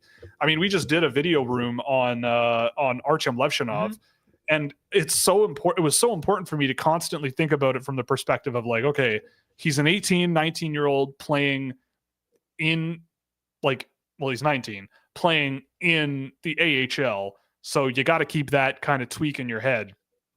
And he wasn't bad. So that's a plus. So with Unger Sorum, it's a matter of like patience, because I think it's a lot of smarts there, but rounding out a game around smarts is difficult. And also, like, the Chicago Wolves are, their leading goal scorer has 4 goals this year in 14 games. Oh boy. Like, they're not scoring. They have 3 guys scoring 4 goals this season. The next highest is 2. And it's Scott Morrow, Justin Robidas, Juha Jaska, and Skylar Brindamore and Brendan Lemieux, all with 2 goals. Morrow? Yeah, Scott Morrow has 2 goals and 5 assists. Scott Morrow is tied for second in scoring on the team, with Bradley Nadeau, but behind Ryan Suzuki. So things are tough in Chicago, but they did go on a bit of a rip. They scored 9 goals in 2 games over the last week and then lost 2 days ago. But yeah, not a great season overall there yet, but time will tell. It's still a very young group. I wouldn't be surprised if Chicago was the youngest team in the AHL. Let's take a quick look. They are not. They are 21st out of 32. Iowa is the youngest team in the American Hockey League. But anyway, I digress. Go Wild, go. Go Wild, go. But yeah, I mean, I think with him, it's a matter of patience, because I've always kind of been a bit more hesitant on him than the NHL people I talk to who have loved him. But I can see how he's like a long-term bet. Keep getting stronger, keep getting, more of that puck touch kind of play, get better at it. I think he's going in the right direction, but I haven't seen him this season. Just my impression of having watched him over the last 3 leading into this season. Elite Prospect states that Porter Martone's father is from Sault Ste. Marie. You know what that means? Yeah, I mean, maybe. Unless Kyle Chicago Dubas? Is that what you guys are saying? Yeah. Kyle Dubas is what they're saying. Is he's going to be a Penguin? Yeah, but I mean, but having asked him, I think because we talked to Porter, right. I think his dad's family is from Italy, so and he didn't stay there very long. He left Sault Ste. Marie, so he doesn't like it. Fair enough. So he's not going to Pittsburgh. No, You're not. crushing the dreams of this chatter. Sorry. All right. What do we got here? Any thoughts on Matthew Lansing? Personally, I think he could be a sneaky good pick. I like Matthew Lansing. I mean, he's a physical guy. He's got good pace and intensity in his game. Like, I could see him working his way through the ranks and being a complimentary dude down the lineup somewhere. I did track him a little while ago. I just didn't see enough like pushing of the needle for me to really look at drafting him at some point. But I could see him being a good college player for sure. Like, he plays a really admirable style. Like, I could see him being just like one of those captains or assistant captains who you just love having on your team and you just love having around. But in terms of NHL upside, I think it's a little bit limited, but he is a good player, and I'm excited to see him in the USA jersey tomorrow and the day after. To me, the biggest shock on Craigslist is Murtka outside the first round. I mean, yeah, having been a person who often finds him anchored to Holinka stuff, Murtka outside the first round is surprising. I mean, I also just saw Murtka today, and I thought he was pretty good. But I don't think he's a huge point producer at the next level. I don't think he's an offensive leaning guy much, but big, lanky, really mobile, really good footwork for a big guy. I watch him, and the barometer for guys like him for me over the years now has become Dmitry Simashev. Like, relative to Dmitry Simashev, where is he? And in my heart of hearts, I can kind of see him being that type of a guy, but like 3 or 4 years from now, right? He needs to fill out, needs to get a lot stronger, needs to get more explosive than he already is. He's got the footwork pretty down pat. And he does a good job, but yeah, that's, So Will, Radim Murtka or David Jiricek? Probably David Jiricek. Probably. Yeah. I have Murtka lower than I had Jiricek. Just offensive weapon, like his ability, like what he's got upside wise on the offensive end of the puck. Yeah, I think so. And like Jiricek, if you can insulate him on the rush and like, go somewhere there with him, because like that's the biggest weakness for me with him was his rush defending and finishing checks reliably. Like, that's also a problem with Murtka, but he's also much younger. I don't know. I feel like there's a lot of potential with Murtka, but in terms of like the stuff that makes David Jiricek very, very special and interesting, I think that puts him a little ahead. Yep. But yeah. Thoughts on Cooley and McMichael's season so far? I mean, Will Cooley, I don't understand, but I mean, big crash bang boom guy goes to the net, maybe. But I want to watch a bit of Will Cooley because he's been better than I expected for sure. McMichael, I mean, I can't say I've seen much of the Washington Capitals at all this season. So I can't speak to specifics on Connor McMichael, but it doesn't really surprise me that he's doing decently well. By decently well, I mean 13 goals in 20 games. I am curious of what his shooting percentage is. But because usually when you see a guy with 13 goals and 7 assists in 20 games, might be riding a bit of a heater. So let me look that up quickly. But yeah, I mean, I will never poo-poo players that are having excellent seasons. Yeah, Connor McMichael is shooting 23.2%. He shot 13 last year. So basically better than McDavid. Better than McDavid. Yeah, he's better than McDavid. Exactly. So I think that's bound to regress, obviously. But a good year is a good year, London whatever. Knights Maybe he does legend. keep it up. Yeah, London Knights legend Connor McMichael. And I've always liked Connor McMichael, just a really solid. The thing I liked about him, and I remember this from when he was draft eligible, is he just seems to find the right spots to get scoring chances. Like maybe that's how he's scoring so many goals, but just has a good mind for the game, navigates around really well. He's a good player. Good player.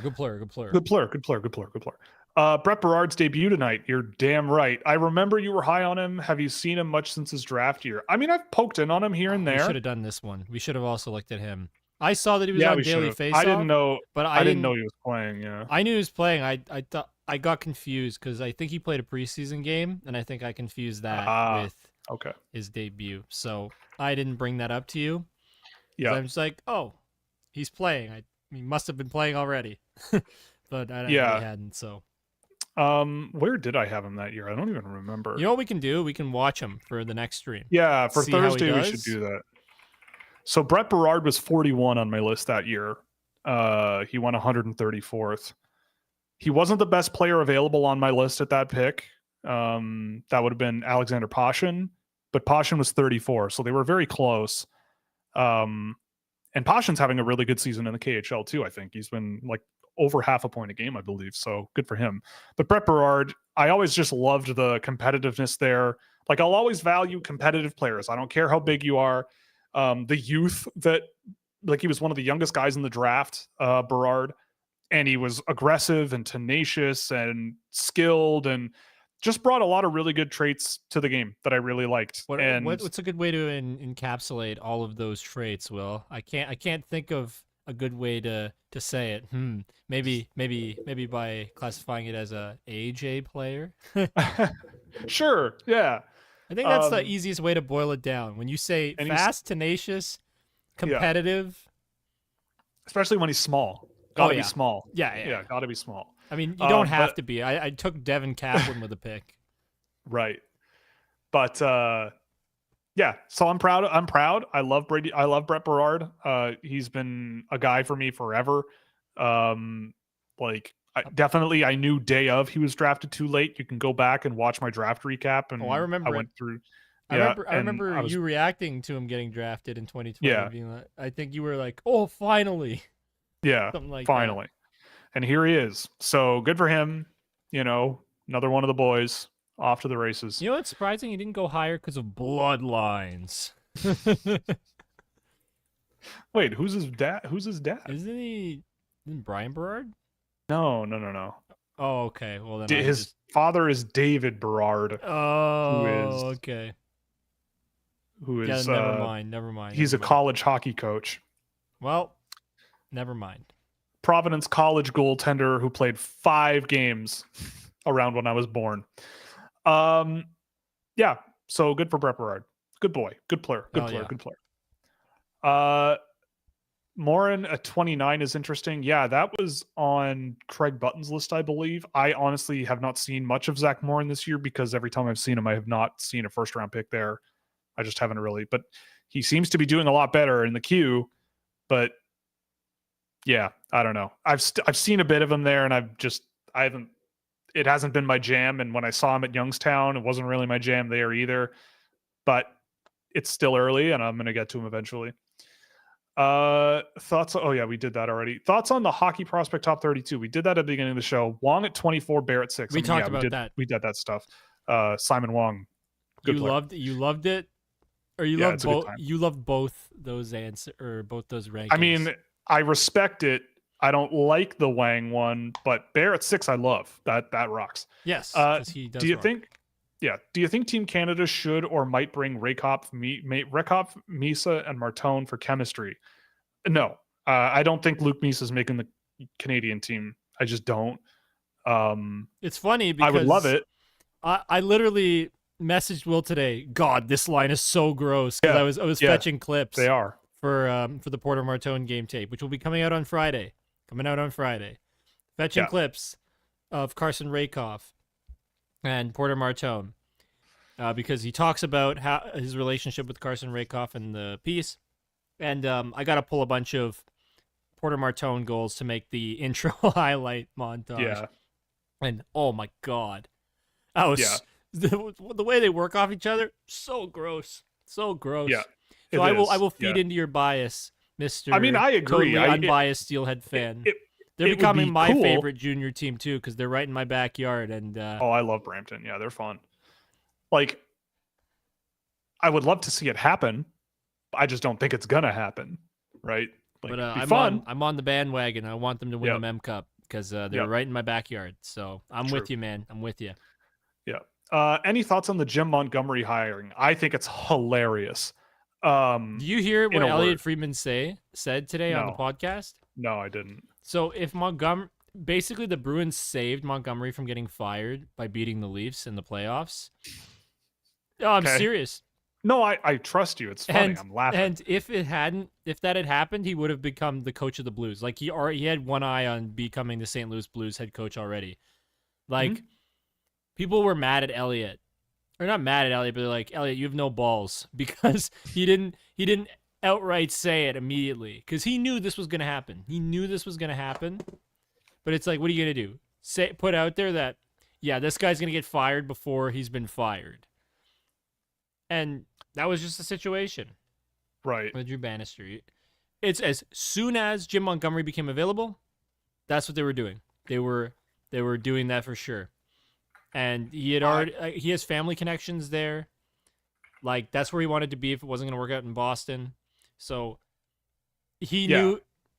I think that's also why Boston was just like, yeah, whatever, because they knew he'd get a job too. And he didn't care.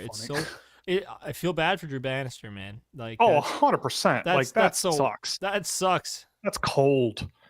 like cold, but It's cold, but you do what you got to do, man. Yeah. Jim Montgomery's a fantastic coach. He's a fantastic coach.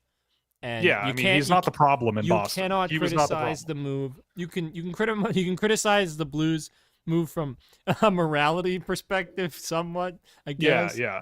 Like, or not morality, but like being heartless and cold. But it's the right thing to do. Get Montgomery, man. Yeah. I mean, I said it in the Discord server, but I think it's so funny. It's like got the same energy as like my neighbor down the street got divorced and I'm going to swoop in and date his ex-wife. It's like Doug Armstrong was just like, oh my God, I can't wait for the Boston Bruins to divorce from Jim Montgomery so I can swoop in there. Yeah, he's so hot. I need him now. Drew, I'll divorce my own wife for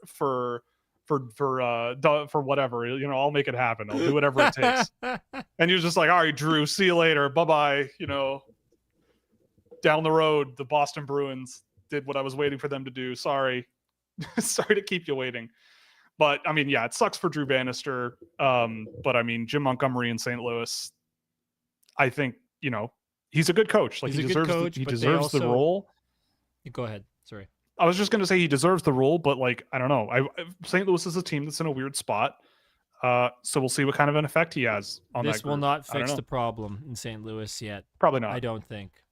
It could a little bit, but I still think they're not a great team. I was on record saying at the beginning of the year I thought they'd be the worst team in the Central. Like I said, I've walked back on that a little bit. But the second worst team in the Central, yeah, I think that's possible. I still think Nashville's better. Yep. I mean, I look at St. Louis, and I mean, there's either way. It's like they're right around there. Sorry, you go ahead. There's lots of studies historically done that when a coach comes to a new team, there is a boost, and then they regress to where they should be generally. So we'll see what happens with St. Louis if that happens again. Time will tell. So but just fire coaches constantly. Like that's just keep firing coaches. Yeah. Constantly new. Everything needs to be new all the time. Cycle through a bunch of people, bring old guys back, then fire them. Like 21 days, and then you're out. Exactly. Jacob Rombuck in the first round. Yeah, that was on Hockey Prospect list. But again, think about it from the perspective of like you're an NHL team. You have Jacob Rombuck, who is 6'6". He's a gigantic boy, and you kind of go, if he plays 150 games and is like a okay defensive player and he's big, is that worth a late first round pick? Like it might not be the most exciting thing in the world, but an NHL team probably sees things that way and goes, yeah, we'll take him and leave him in college. And maybe we have the next Cade Weber or something like that, right? It's like cool, but like maybe there's a thing there and we can plug him into a lineup, right? Simone Benoit. Maybe we got the next Simone Benoit on our hands and, go from there. Simone Benoit's played more than 150 games, though.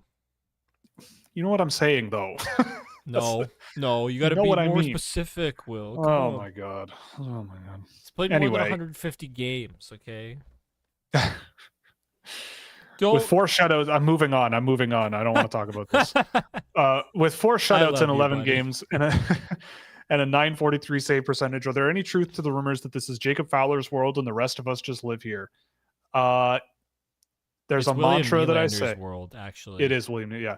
No. I will never get excited about college goaltenders. I will never get excited about college goaltenders. You just have to. I will never. Goaltenders in general. I will never get excited about goaltenders. I will never get excited about goaltenders. Okay, Bart, you can stop writing it on the chalkboard. It's just like I've heard this story so many times. I love that he's doing super well. I love it. Goaltenders that are stopping everything that moves. Yeah, awesome. It may be his world right now, but goaltenders are goaltenders. It's bizarre. I don't understand it. If the Montreal Canadiens have the next Patrick Waugh, awesome. I would love it, but I will believe it when I see it. They have a better Waugh. Come on, Will. Yeah, they have the best Waugh that ever lived. Yeah, Josh Waugh. Yeah. Who's the next Tyler Boucher? Well, I mean, hard to say until we get to the draft. But I mean, if someone walked up, because I had Tyler Boucher ranked that year, but it was like in the 50s. Like if someone walked up there at 10th overall and picked, I don't know,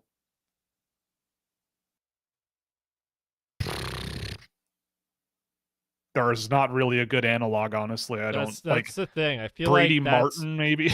no, but I feel Like- like that's a one-off because Yeah, of it's pretty COVID. wild. Yeah. I mean, I do like to go back sometimes and watch my reactions when Columbus drafted Yegor I Chinikov remember that right after San Jose drafted Shakir Mukhamadullin. That was an adventure of an evening for sure. So we'll see what happens. I mean, the last couple of drafts, honestly, there hasn't been a tremendous amount of like, whoa, what was that moments. I'm trying to think. I don't really think so. Cause like, I mean, the Beckett Seneca one that was leaked like well in advance. If that had happened on the floor, I think people would have been like, holy, what was that all about? But people had been talking about that all day. Cam Robinson leaking Yeah. it. That was pretty funny. Just talking about it all day. It was so I've said this before, but it was so crazy. And it's crazy that this is legal, but like it was crazy being in Vegas and seeing the betting lines shift every 4 or 5 hours based on the things that people were just leaking or putting out there. Like I believe it was Jeff Merrick who said he thought he was told that was it Zeev Buium was going to Anaheim at 3, and like that night it became the odds on Buium going 3 were like really the payout really got low. And then the next morning was the morning of the draft. Cam Robinson was like, it's going to be Beckett Seneca. Don't shoot me. And then the odds completely flipped. So anyone who put money based on what Jeff Merrick was saying instantly just had their odds completely shift on them in the wrong direction. And it became Beckett Seneca's day. But yeah, I mean, I don't think anything like really. I mean, Carter Yakimchuk that high at 7 last year, but that's not Tyler Boucher level surprise. I would not say at all. Tarek Parasak, that was kind of wild at 17. That was pretty wild. Oh, it's Washington. Didn't Washington take him? Yeah, Washington did it. Awesome. Yeah, the rest wasn't super surprising. See, they love guys that do nothing, right? Alexander Ovechkin, case in point. He goes for tap-ins. He taps in the puck sometimes. No. I actually saw some Tarek Parasak stuff with Riley Heidt because Cam Schmidt said those are the 2 toughest players he's ever had to play against. So I had to pull clips. Riley Height's still fun. I will say. Oh, he's a sick junior player. Riley Height's so fun. Yeah, he's outrageously good in junior hockey. Yeah, for sure. He's even better now, man. He's so much better now. Yeah, he's gross. Okay, what do we got here? We got to start. Guys like Zegras, Hudson, or Luke Hughes get a disproportionate amount of hate and attention when they don't do well because they play woke. Discuss. True. That's all I need to say. I agree. True. I think that's a very good way of putting it. They play a type of hockey that a lot of people just don't like seeing because it is fun. And some people don't like fun because they believe it's not honorable to have fun or something. I don't know. But I don't care. I just think it's true. Trevor, it is. Yeah, I think it's entirely true. That's like, look at William Nylander. Yeah, that's it took William Nylander like a decade to earn any amount of respect in Toronto from a certain group of people. My uncle. I literally the showed ones up. The ones who tweet with their profile pictures with sunglasses in a pickup truck.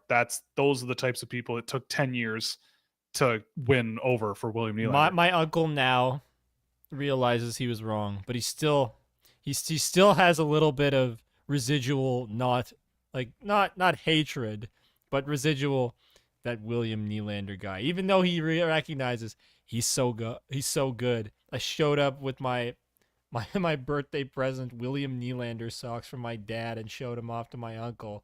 This is the best player ever. This is the best player ever, and you've got to admit it. And he's like, because he knows he's awesome. Yeah, if William Nylander were named William Johnson and looked like Zdeno Chara, he'd be a superstar. In Toronto, he'd have a statue already, I feel like. He's gonna get a statue. It doesn't But matter. yeah, he doesn't matter. But yes, to answer the question, I fully agree. I don't think there's a discussion to be had. I'm the woke. I might be just the woke libtard of hockey on YouTube right now because of how I like to see the game played. But I'll take that. I'll take that as a badge of honor because I like fun. We like to have fun around here. All right, we try to have fun. We don't discriminate against small players. No, we do not, and we also don't only do the thing. Anyway, whatever. It's whatever. We like to have fun around here. Joined a 32-team dynasty league with my buddies, and I'm in charge of drafting. Where can I watch shift by shift for prospects? Because my viewings are beholden to Prospect Shift's YouTube channel. Yeah. So one, I don't think that's going to survive indefinitely. So there's one. Number two, it's tough because the long and short of it is that the idea is that NHL teams or people who do this for a living should have access to forego broadcasting agreements. But broadcasting agreements are unbelievably lucrative. So if there was a way for any fan out there to just go, you know what? I'm going to go watch kids playing in the SHL today. It takes away from the broadcasting agreements that already exist. And it also takes away from potentially watching the National Hockey League. So there is not really a way to do it, if I'm being totally honest.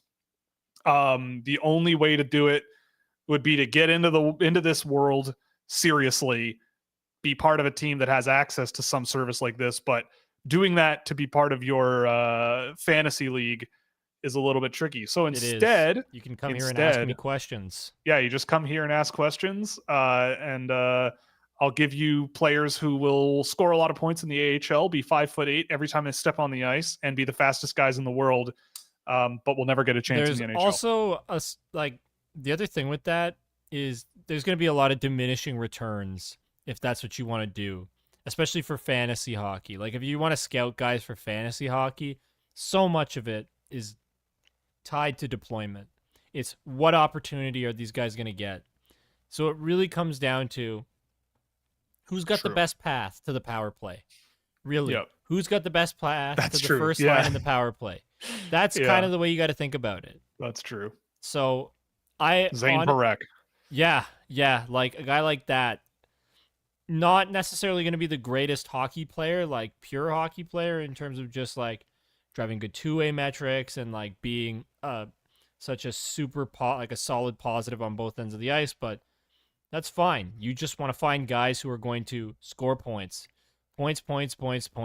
That's what you're looking for. Or guys who are going to get time. Points. I honestly feel like it's not going to be worth your time to do that. And it's a lot of money to get into this kind of stuff. Unless you're really, really invested in just wanting to learn about these players and actually scout them yourself and write for an outlet, like Will was saying. Like it can be done. There are places you can go. It can be done. I got my start at Dauber, so that's a place you can go. No, it's a thing. You know, you can do it. It's just, I mean, take it from me. I mean, this is something that you could half-ass and fake it and just keep faking it and faking it.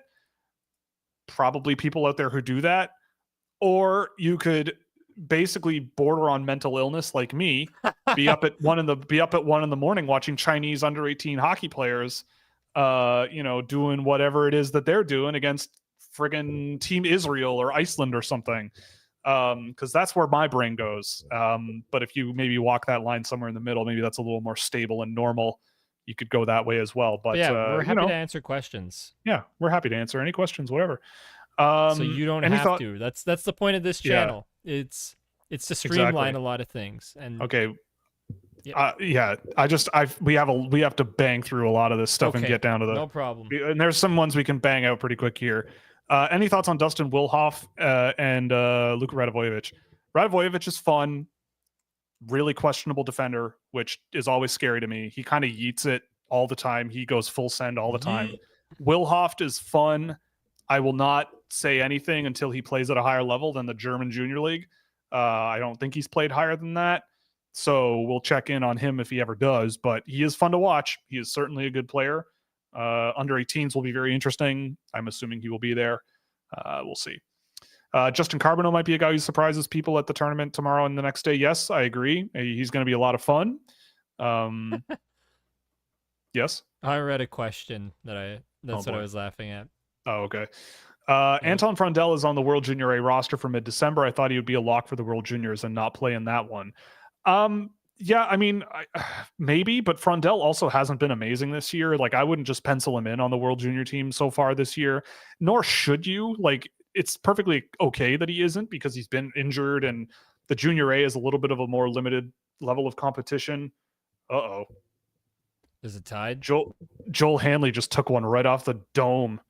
Oh, no. Wait, the Sens are up 4-2. Yeah, the Sens are winning, or was it off the dome? It looked like it. Dome. Or off the hand. Dome. Right in the hand. Ouch. Yeah. But yeah, I'm not surprised he doesn't make the World Junior team, and instead he's on the under 18 team for the what's it called? So we'll see. Victor Eklund, on the other hand, we'll see where he goes on the World Junior team if he goes. Oh boy, if your life was on the line. What? Yeah, I know. That's why I'm trying to get through this. This is the one I was laughing at. If your life was on the line and the betting line was 6.5, would you say under or over for McQueen's draft spot? Ooh, I don't like that question. I would. Ooh, I don't know. Yeah, over. Somebody's gonna bet on this the size, man. Somebody's gonna bet on the size. You got. Yeah, but does he go 6? He could go higher. Does he? I think he goes ahead. I think it's the under. I say under 6. Like, I think he could go like 4th, maybe 5th. Like, can't see him going 3rd. Oh, sorry. I meant like going in a slot, because usually earlier than 7. Yeah. I could see him. I could see him going at 4. Yes, 100%. Same. Yeah. The Pens have the 3rd worst point percentage in the NHL with the most games played in the league. Any general prospect talk to help guide the fans through this for the first time in their lifetimes. Don't overvalue players. Be calm. Keep your expectations reasonable. They're also kids, so like relax. They're also not going to change your franchise. Especially not right away. Not every prospect is Sidney Crosby. Not every prospect is Evgeny Malkin. Not every prospect is Austin Matthews. Part of it is just to see what the future of hockey looks like. That's part of the interest for me. It's not necessarily to hype guys up and like get everyone energized about this. It's like, I want to understand the game and study it and like see how it's played at like a variety of different levels and a variety of different age groups. So that's the approach that I always take with this. And players make the NHL when a coach says they do, right? Like that's also another thing too. So keep those things in mind. Bedard does need power forward, elite player Brindley Caps on his wing. I agree. Someone also mentions Ivan Demidov. We don't talk about that anymore. I don't understand what Taylor Hall is doing in the NHL, but yeah, I mean, Taylor Hall in the game we watched today was not amazing. Great. Quick creation of the Team Canada roster, not to add much detail. Oh, I can't do that. I mean, we'll go. I'm sure we'll have a World Junior focused period of time for quite a while. I think we also went through. There's an article. Tony put out an article. Last episode. Yeah. Yes, we'll ship that over to you so you can take a look at that, and that'll be our contribution. Because Will helped with that list. I did. Well, sort of. Yes. You proofread it and checked it. I proofread it. Yes. What do Buffalo need to do to strengthen their top or middle 6? Fabian Lysell. I mean, I don't think Lysell's the answer there. I think a center probably is a big thing that would help them. Yeah, I don't think Fabian is the answer in Buffalo. They got a lot of really great wingers. I think they need a defenseman. They need a guy who can play. One that's solid defensively. Yes, a solid defensive defenseman. We don't not an Owen they had Power. Matthias Samuelsson, but he's injured. Not an Owen Power, not a Bowen Byram. Right. Yeah, David Jiricek. That's what I was saying earlier. Oh, maybe. Yeah. But I think another center would be helpful. Like their centers now are McLeod, Kulich, Cousins, and Krebs. Well, Thompson's out, so that's part of it. And Thompson's out, right. So, yeah, like Jason Zucker in your top 6, and he's fine, but not... Yeah, he's fine. But that's what I mean. Like, upgrade, like, I don't know. I don't know. Like, do they need more firepower? They're doing all right. Yeah, they're doing all right. But, you know, if they could add, like, a really good center and move some pieces, Mm-hmm. I would not be against it. Liney's coming back next week. Oh, good. Cool. I don't think AJ needs to rant about Fabian Lisel today. We can give it a rest. Honestly, I don't need to rant about him all the time. It's just now become a meme here. Yes. You guys, also the Bruins need him so bad and they still can't see it. Oh boy. Yeah, this wasn't meant to go on that long. No, it was not. Terrible timing for Quentin Musty's injury. Yeah, I know. He's hurt, so that sucks. He was going to be pretty good probably at the World Juniors for the U.S. if he was on the team, which I think he would be.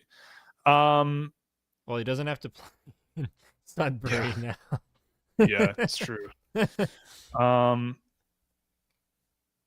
Protz has already talked about rebuilding things if it didn't work out for Nashville, and a 20-year-old right hand to build around isn't a bad idea. Yeah, I could see that, and I think they've done enough to maybe make a move there. Tanner Howe for Jiricek. I wouldn't do that if I'm Columbus. Nope. Jiricek for Sandin Pellikka. No, I don't do that if I'm Detroit. I don't think. No. Nashville's picks are their own. Tampa's and Vegas. Okay, so you could probably trade a late first and make that happen. Also, I saw a thing about Fabian being a 40-goal scorer. I don't think that's going to happen. No, it's not. I love him, but he's not really a goal scorer. I don't think that's not really his job. No, I think the best he could ever hit is like 30, and that's being and that's being optimistic. I think. Yeah. Would you rather have one of Fiddler, Hensler, Murtka, or Jiricek? I'd probably go with Jiricek. The only other one, I mean, Murtka and Fiddler, I think, are in that conversation, but I think I'd go with Jiricek. Would you trade Jiricek for Logan Mailloux straight up? If I am Columbus, no. If I am Montreal, immediately I do that trade immediately do that trade. 100%. I don't how think sad Logan is it? Mailloux's all that good, like straight up. He's just kind of not. I will withhold comment because I've said more than enough about Logan Mailloux over the years. Thoughts on Ivan Yanchenko? That is extraordinarily random. But I do this because I love you all. I'm throwing him on the list.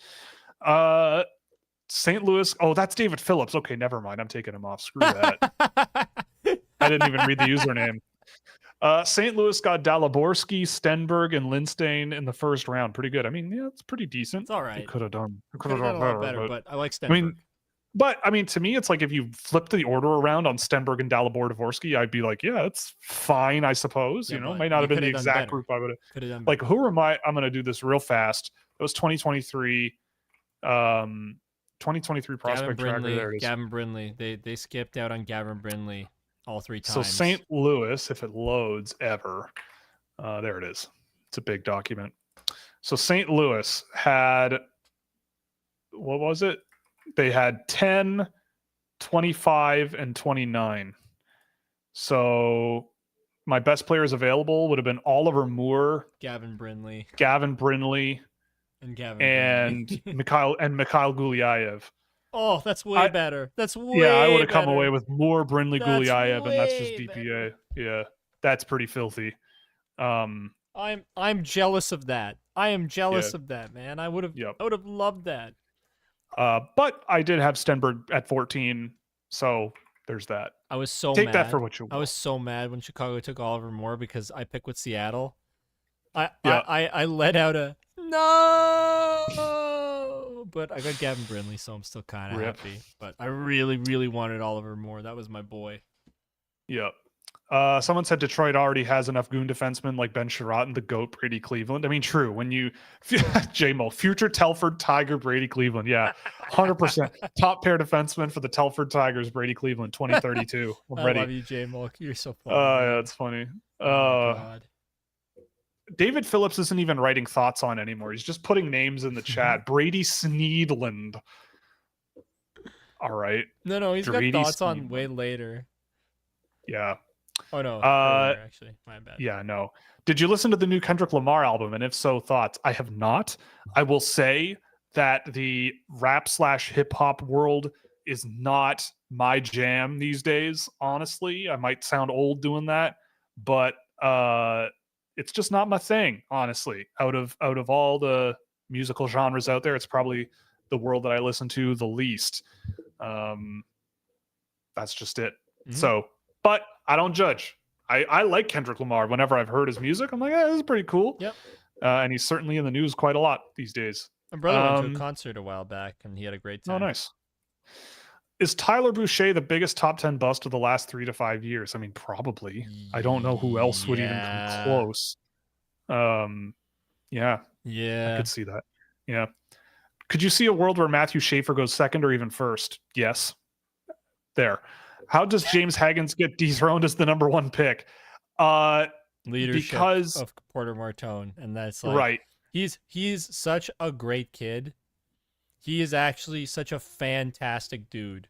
I've not talked to James Haggins, but having met Porter Martone and in the small interaction I had with him, Will and I were just like, Will and I were listening to him because we sat in on the game tape interview and going, "Oh, this kid rocks. This kid's awesome.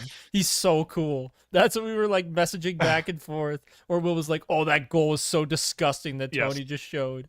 So like, we're big fans of Porter Martone, the person, as well. Yeah, and I completely understand why teams would be like, "Yeah, this guy is gonna wear a C at 23 years old," and but it's true. It's true. No, Tony said that. He's like, this guy's going to wear a C at 23 years old.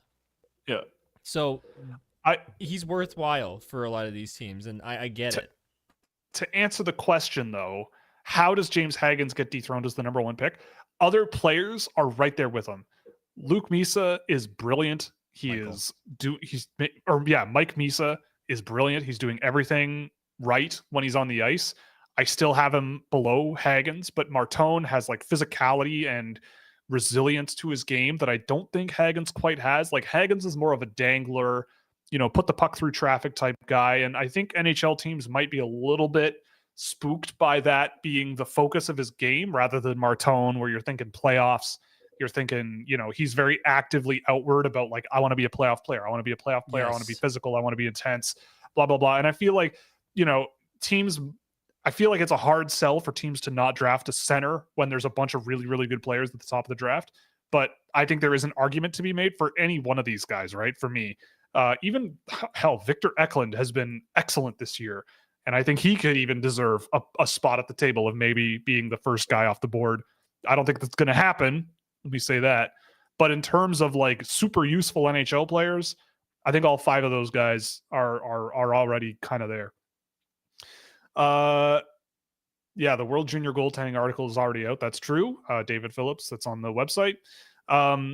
All-time starting Italian 6. Well, I went ahead and pulled the Italian hockey players who have played in the NHL. Awesome. Wayne Bianchin, Nelson DeBenedett, Paul Baraldo, Daniel Catenacci, there's a name, and Mike Amadio with Bob Perrani in net. Bob Perrani did not play a single game.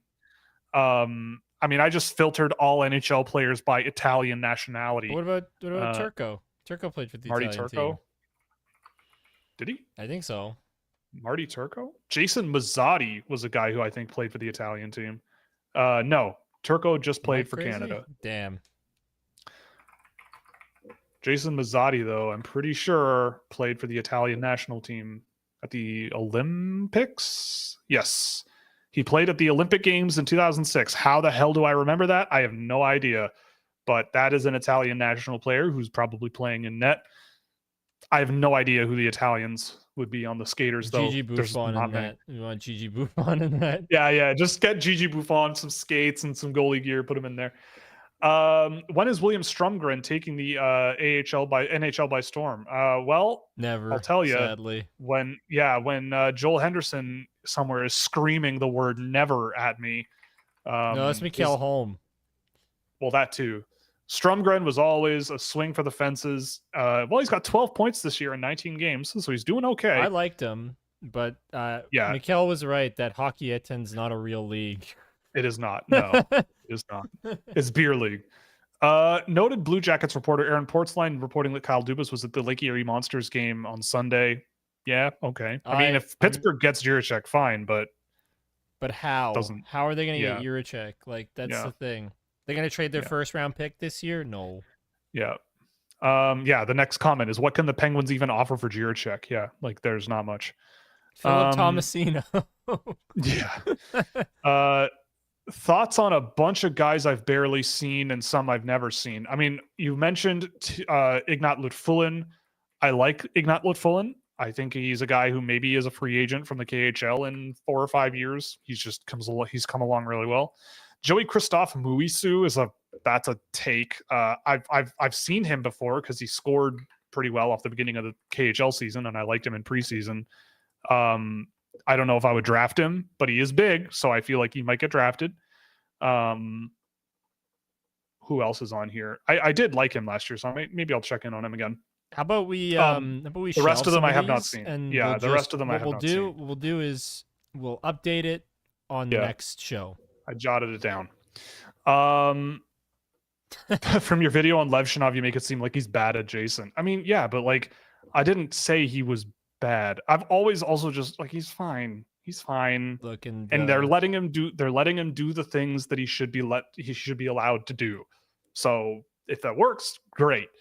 But his natural ability is risky and but he's 18, 19 years old playing in the AHL. I loved, and this is the last tangent I'm going to go on, and then we're gonna bang through these. I loved the "Where is Artem Levshinov" opportunity that I was able to take when you said let's play a game called "Where's Artem Levshinov" and I put in that graphic. I spent way too much time putting that together and finding music called "Little Fish." That's what the song's called. It's called "Little Fish." It certainly isn't little. It was awesome. Just that music, I think, made it so much better. Such a goofy part of the video. But it wasn't meant to be mean. It was not meant to be mean. It was just meant to be funny. Yeah, no. Yeah, I would never categorize a player as bad. But anyway. A trade proposition that I've gotten is Kotkaniemi for Liljegren. I have Kotkaniemi. I don't know. Keep Kotkaniemi, I guess. Yeah, it depends. But like, I don't. Like, I'm just trying to think about it. Do you need defense? Do you need... Like, Liljegren's not going to play a tremendous amount. Neither is KK. Like, you're kind of in a spot where... I love Timothy Liljegren, but it's probably not going to matter either way, unfortunately. Yeah, probably not. So, whatever you feel's best, really, in that situation for your team, and specifically, like... Yeah. For fantasy, they're both kind of nothing burgers, unfortunately. Yeah. Thoughts on the GOAT, Mickey Redmond, having to watch the boring mess in Detroit? Doesn't he deserve better before retirement? I love Mickey Redmond. I love Mickey Redmond. He's a good time. He just groans when he sees something bad. Yeah, I love it. One of the best commentators of all time. Yeah. I mean, it's unfortunate, obviously, but it's entertaining for people like us. Dude, some of my favorite commentators include Mickey Redmond and Jack Edwards. I loved Jack Edwards. I know people don't like him. Don't care. I would have liked him to go on until he dropped. I would have enjoyed it. So I'm very sad there's no more Jack Edwards calls because he's hilarious. Jack Hughes is not man strong. One of my favorites. He's not man strong. Thoughts on Joey Willis's 3 hat tricks in 5 games? It's awful. I cannot believe that kid even scored 1 goal. I think he should feel terrible about himself for scoring 3 hat tricks in 5 games. Why didn't he score 5? Come on. I don't know. Good for him. Like, I don't know. Joey Willis is a fine OHL player, and he's on a very good team, and he scored a lot of goals. Good for him. It's amazing. A lot more hat tricks than I've ever had.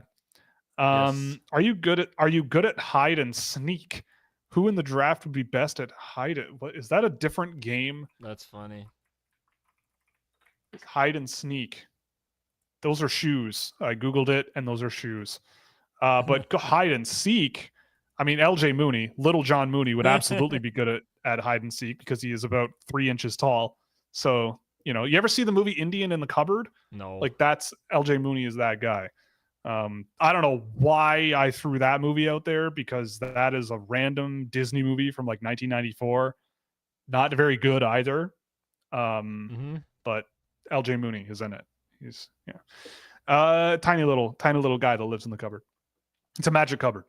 Um, Next one's about dad jokes. Tell each other your best dad jokes. I don't have one on me at the Yeah, moment. I don't have one on me unfortunately. either. And I usually think of stupid jokes like on the fly. I feel like we tell stupid dad-esque jokes here once in a while. Yes, we do. You know?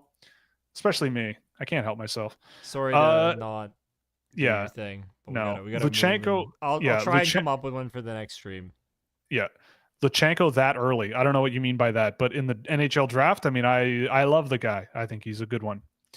Trevor Zegras kind of sucks. I mean, well, no, I just think I feel like you Anaheim put Trevor kinda Zegras on a sucks. team that isn't coached by Greg Cronin, and he's gonna have some fun. Or that isn't under the idea of the Yzer plan, or like in the mold of the Yzer plan, because he's not what Anaheim wants. no, but like who's the guy? Pat Verbeek. Pat Verbeek is like underling. He's a protege. Yeah, protege of Steve Yzerman. So that's that's like he's playing with Alex Killorn, Cutter Gauthier. He's recently been with Leo Carlson. Like he started the year with Mason McTavish and Robbie Fabry. Like that doesn't make a whole lot of sense to me. But also like I find it very hard to believe that a kid that talented and that skilled who led his team in scoring for 2 straight seasons, all of a sudden is just like, no, he's actually terrible, by the way. Rip. Yo, I just read something. Apparently Font Terrari says Heinola is back from injury and playing his first game of the season. Ville Heinola. Nice. Luke Hughes is genuinely the most unlikable person in the NHL, though. Zero personality, fills me with rage every time he gets hyped. Sort of fair, but Connor McDavid's a worst case of that, even though Connor McDavid has improved, especially with that Amazon Prime series. Yeah, but Connor McDavid isn't not a good person, you know? Like, of course. Like seems like a wonderful guy. I've heard things about Luke Hughes. Well, yes, right, but anyway, zero personality. But he's Jack Hughes' brother, so that counts for something, right? And I love Jack Hughes and Quinn. Can't forget Quinn. Yes, he's probably he's probably just a kid, that's had some issues, and like the stuff I've heard's not that bad. Really, it's not that bad. So, whatever. I like this one. Scouching for prime minister. I mean, maybe one day, but not today. Don't go into politics, please. No, but you don't. Don't leave me alone here. They won't come for just me. Not yet, at least. I couldn't do politics. Are you kidding me? Have you ever listened to the Canadian House of Commons ever? Yes, it's a nightmare. Horrible. It's a nightmare. I can't believe that we allow that kind of decorum in this wonderful nation of ours, in our sacred house of laws. Unbelievable behavior from our representatives. It's such a pain in my ass. Anyway, Natchez joint for league lead in scoring. The world is healing. I agree. Martin Natchez doing well. The world is doing well. We love him. Any thoughts on orca whales? I think they're cool. They are scary, but I think they're pretty cool. I was actually thinking about sharks today, and I was getting myself freaked out at just how like horrifying sharks look. Yeah, those are also sharks horrifying. Are horrifying. But I was just thinking about an angry shark like trying to eat me today for whatever reason, and like, oh god, that would suck. That would suck so bad. Right. I mean, I think whales are super cool. I saw one of the coolest things I've ever seen in my life is something I am actually incredibly fortunate to have witnessed in person, apparently, and that's bubble net feeding, which is when like a bunch of whales make like a whirlpool underwater. What? You didn't even know it was happening. That's what you said. I witnessed in person, apparently. Yeah, I did.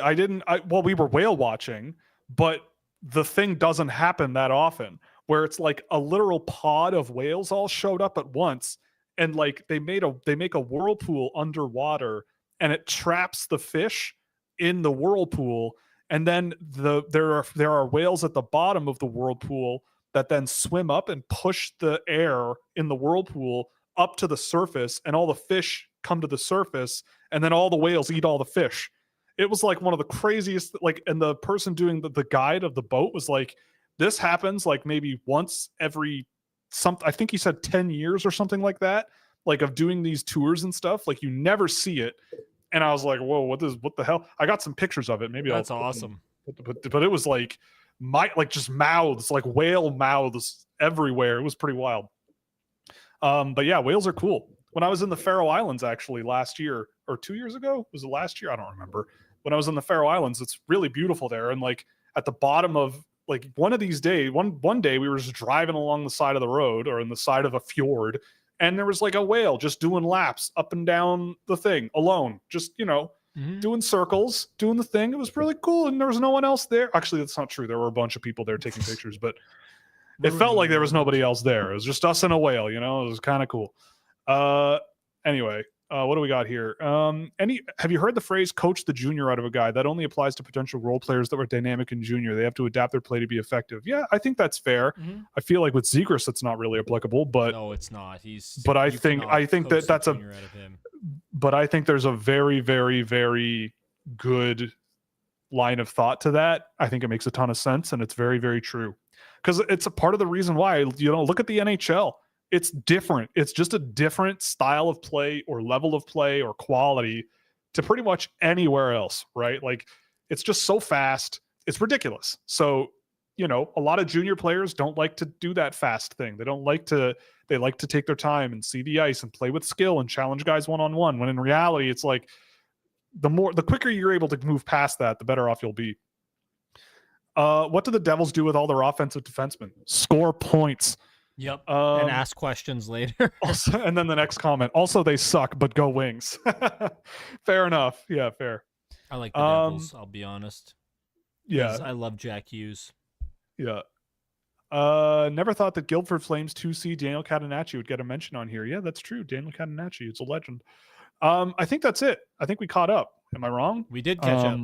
All right. Well, then I think we're going to get out of here.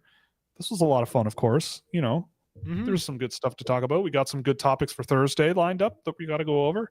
Some Brett Berard, we're only 20 minutes over today. Only 20 minutes, yeah. Not that we bad. only took about 8 minutes on the Salokadin Azimov question.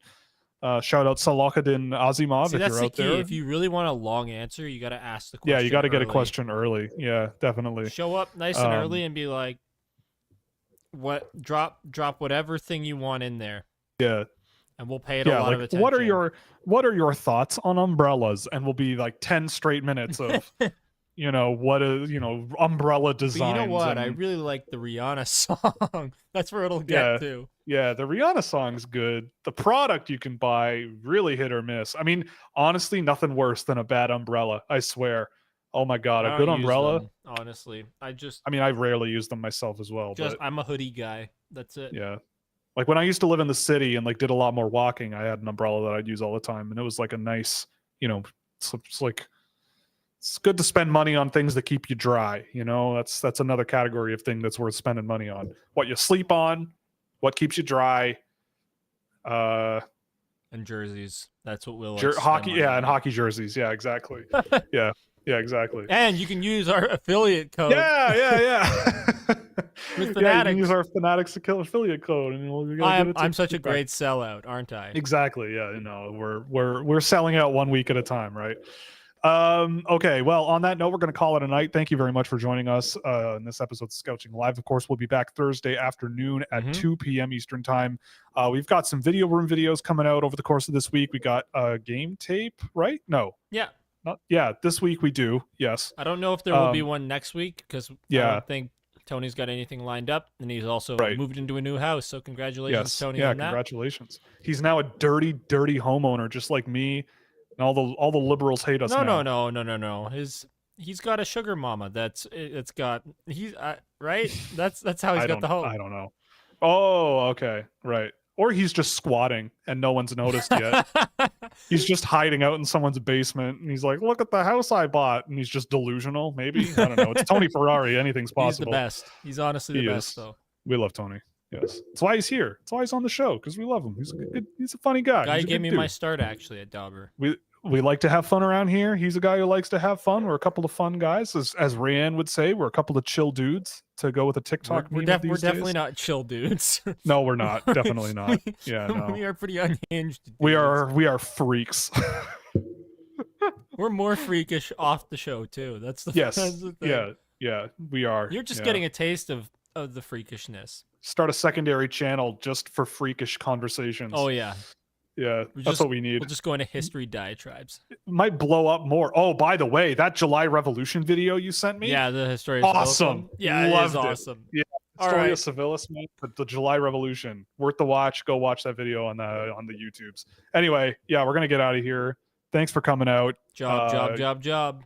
Everything's in the description. You can find all our links and sponsors and stuff down there. So yeah, and we'll see you on Thursday afternoon. So have a good week and toodles. Leaves for Cup, baby. Good night.